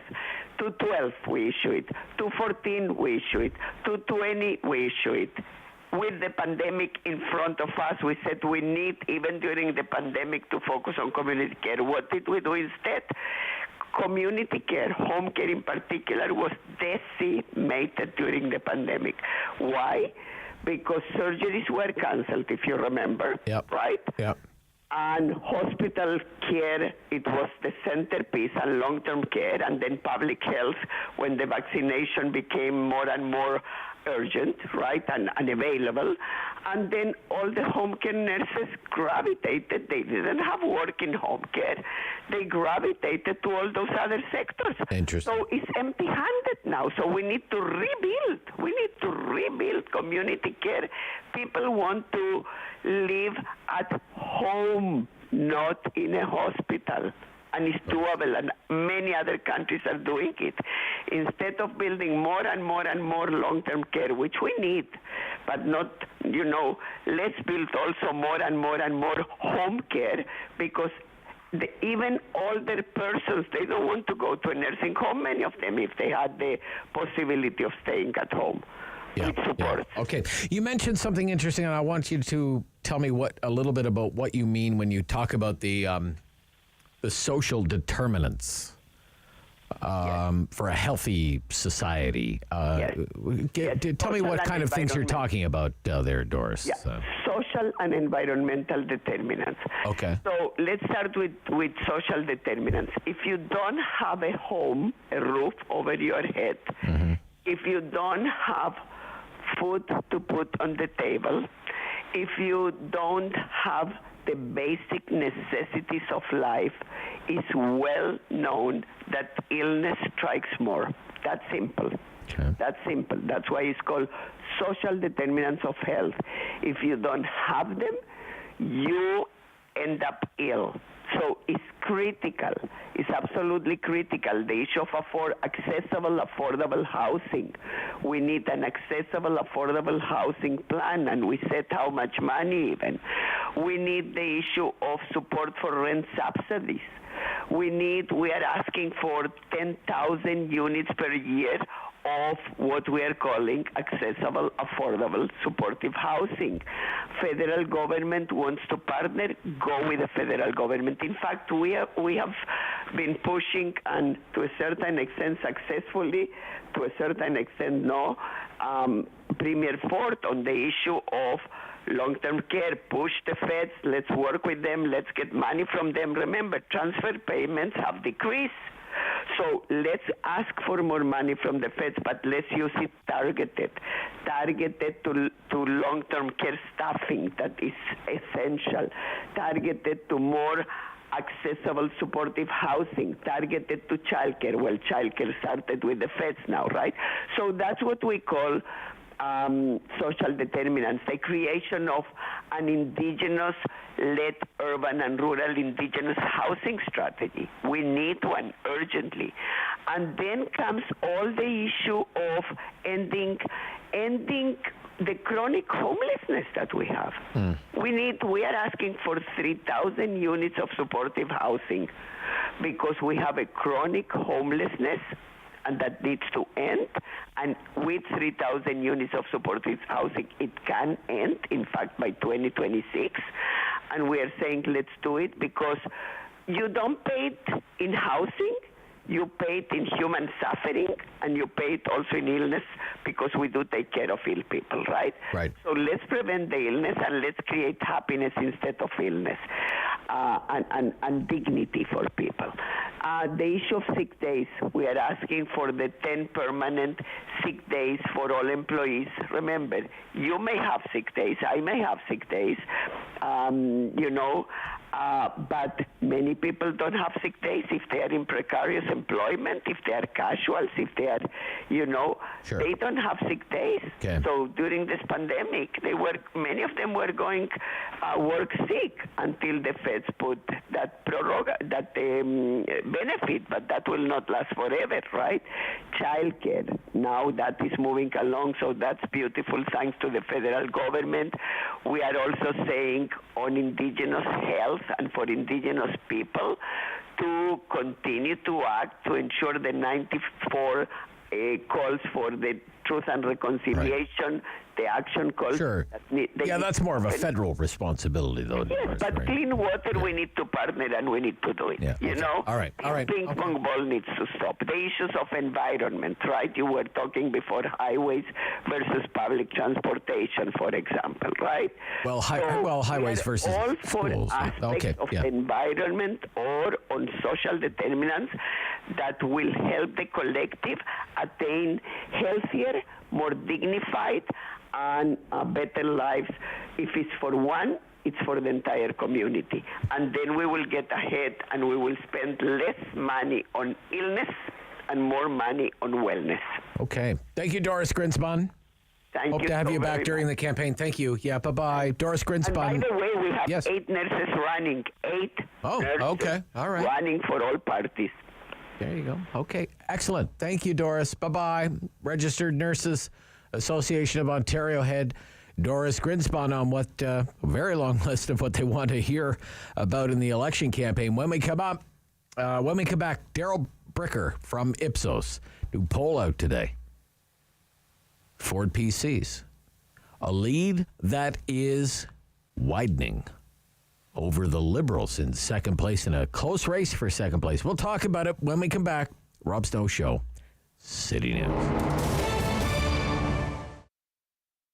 So the Women's Business Network is a volunteer-run association that achieves its strategy and vision by supporting women to achieve their success on their own terms by providing development opportunities, valuable connections within the organization itself, and it facilitates member access to growth within their business and careers. I mentioned the 2-year absence of the Businesswoman of the Year awards. Obviously difficult, Mira, but certainly an opportunity to work on some new things. Tell us what you've got planned, what you worked on. Yeah, we really missed putting on the BYAs for the last 2 years because of COVID. It also was unfortunate that we couldn't celebrate the women that were having such a huge impact on our community in Ottawa. So we're really glad that they're back now. As you know, that they've been around since 1983. Mm-hmm. They are a purpose to celebrate the achievements, the professional expertise, and the leadership of all of the outstanding women we have in the National Capital Region. And for the first time this year in 2022, we've introduced 2 new categories, one being the Lifetime Achievement Award and the other one being the Community Champion Award. Okay, yeah, and let's break it down even further because, as I mentioned, there's different categories and then, of course, different awards within categories. Tell us about some of the returning categories and some of the other awards as well. So the two returning categories that we're bringing back are actually the entrepreneur and the enterprise leaders. Those are very popular in our community. They draw a significant amount of nominations, and they do get a lot of attention because it's very common that we take the opportunity that we want to celebrate the entrepreneurs in our community, especially after the 2 years of being through what they've been through, right? So we're looking for nominees of owners who have significant impact on their businesses, that have seen strong growth in the last little while.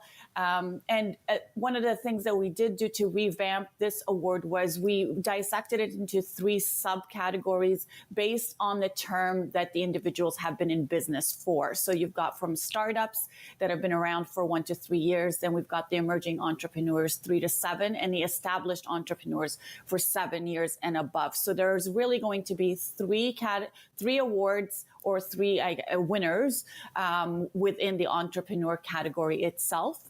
And then we've got the Enterprise Leader Award that's also come back. And this is an opportunity for organizations to nominate individuals within their business that display exceptional leadership attributes, positively impact the environment.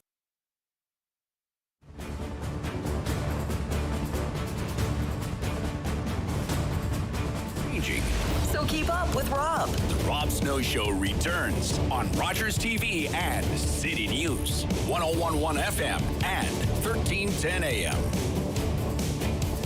Ipsos been doing some polling for Global News. New poll out today on the Ontario election campaign. This is day 1 of the official election campaign. Darrell Bricker is here, CEO, Ipsos Public Affairs. Good morning. Thanks for taking the time. Thanks for having me on, Rob. Who's winning? Oh, it's pretty clear the Conservatives are winning right now. They've got about a 13-point lead. So not quite as high as they were at the end of the last election campaign, but certainly starting off as well as an incumbent government could start off. Okay. How does that lead compare to, say, previous measurements of their support from Ipsos? This is about as good as we've seen of late. If we go back 2 years before the pandemic, in fact, you would have been hard-pressed to see them actually being reelected, in spite of the fact that the opposition parties aren't really doing very much these days. But they were really not looking very good prior to the pandemic. But as we've come out of things and we start getting back on track and various other issues start to dominate the agenda, their numbers seem to be going up. Okay. Tell us about the race for right now. What is second place? Well, that is the real question on this one, Rob. We're in the stage of the campaign that I like to call the progressive primary. So it's which of the 2 major progressive parties, that being the NDP and the Liberal Party, are really going to be the choice for people who want to push the Tories out. Because if they're voting for them, if progressives are voting for them equivalently, or people who are opposed to the Ford government are voting for them equivalently, they basically split the vote to the advantage of the Conservatives. Now, we saw in the last election that what happened was we started off a bit in that place, but the NDP moved way ahead and became the champion if you weren't interested in voting for the progressive Conservatives. This time around, we're in exactly the same spot where they're tied. They're within a point of each other. So the question is, which one of them is going to be the choice for people who want to vote against the Ford government? Okay. The race day 1 is concentrated in and around Toronto and the suburbs down into Hamilton, Brampton. What's the GTA story right now? The GTA story is that the Liberals and the NDP are usually in a bit of a shootout in the 416. So that's the city of Toronto proper. But we're seeing all 3 parties pretty competitive, but it's really the only region in the country. Eastern Ontario, they're a little bit more competitive too, but it's really the only region in Ontario in which they are. The Conservatives are pretty far ahead just about everywhere outside of the GTA, including the 905. But downtown Toronto right now is a bit of a 3-way race, and usually what we see in election campaigns is the Conservatives are hard-pressed to win anything. Yeah, I was surprised just looking at the regional breakdown in your poll.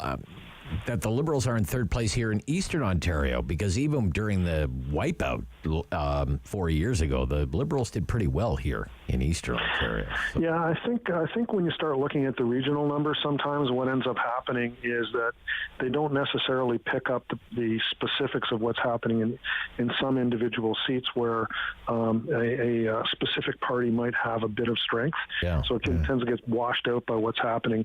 Say, for example, if the Conservatives are winning hugely in rural parts of Eastern Ontario, it's going to wash out what's happening a little bit that you see, for example, happening in the city of Ottawa. Okay. So I think that, over time we'll get a better picture of what's happening in that region. But I would see that, as typically in these election campaigns, places like downtowns of major university cities, Ottawa, London, Kitchener-Waterloo, and Windsor, and in Toronto are places where it's really more of a competition between the Liberals and the NDP. I'd like to run something by you because we do have such this leader-centric political environment. As a pollster, how you frame the question, because I've heard in recent days when you ask the sample, who are you voting for? The PCs, the Liberals, or the New Democrats? Like just the party, the results are tighter. But when you start to put in the names of the leaders, are you voting for the Doug Ford PCs or the Stephen Del Duca Liberals? Or the lead for the PCs widens. In other words, there's a leadership advantage for Doug Ford. What's your impression, Darrell Bricker? Oh, I think that's absolutely true. I think that if you look at the polling that we put out, we also ask, who would be the best premier. Doug Ford's certainly running ahead of his party. So, he is a really big personality. People either like him or they really dislike him. There's not a lot of people who are in the middle on Doug Ford. So he's got a really defined type of position, and those people who like him really like him. And it gives him a real advantage over Stephen Del Duca, who people basically don't know at this stage, although his profile will grow as we go through the campaign. And Andrea Horwath, who they've had several opportunities to pass judgment on over the space of the last 20 years, and she's never been able to do better than official opposition status. So Ford has a pretty big advantage when it comes to just who would be the best leader. Now, what that does, though, is it creates a challenge for him, because he's got to now go into debates and he's got to perform like the person who's going to be the best leader. And, through the course of the campaign, all guns are going to be focused on him.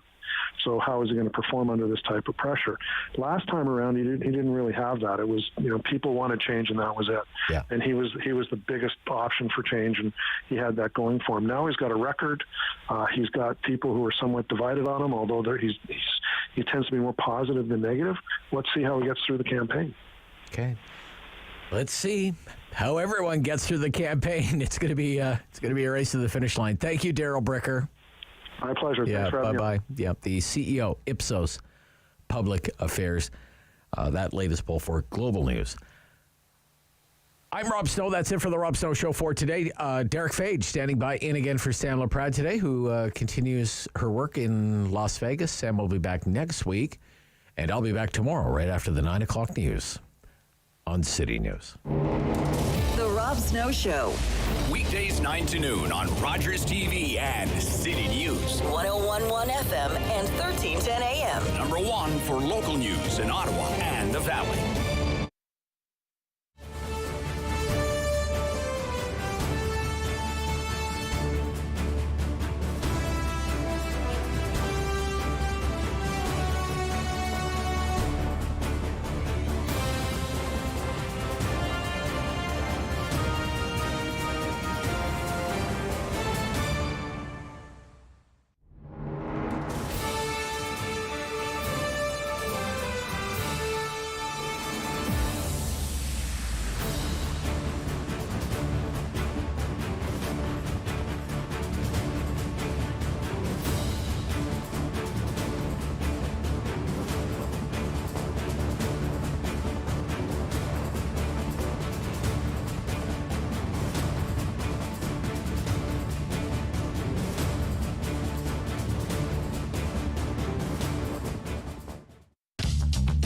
This program is brought to you by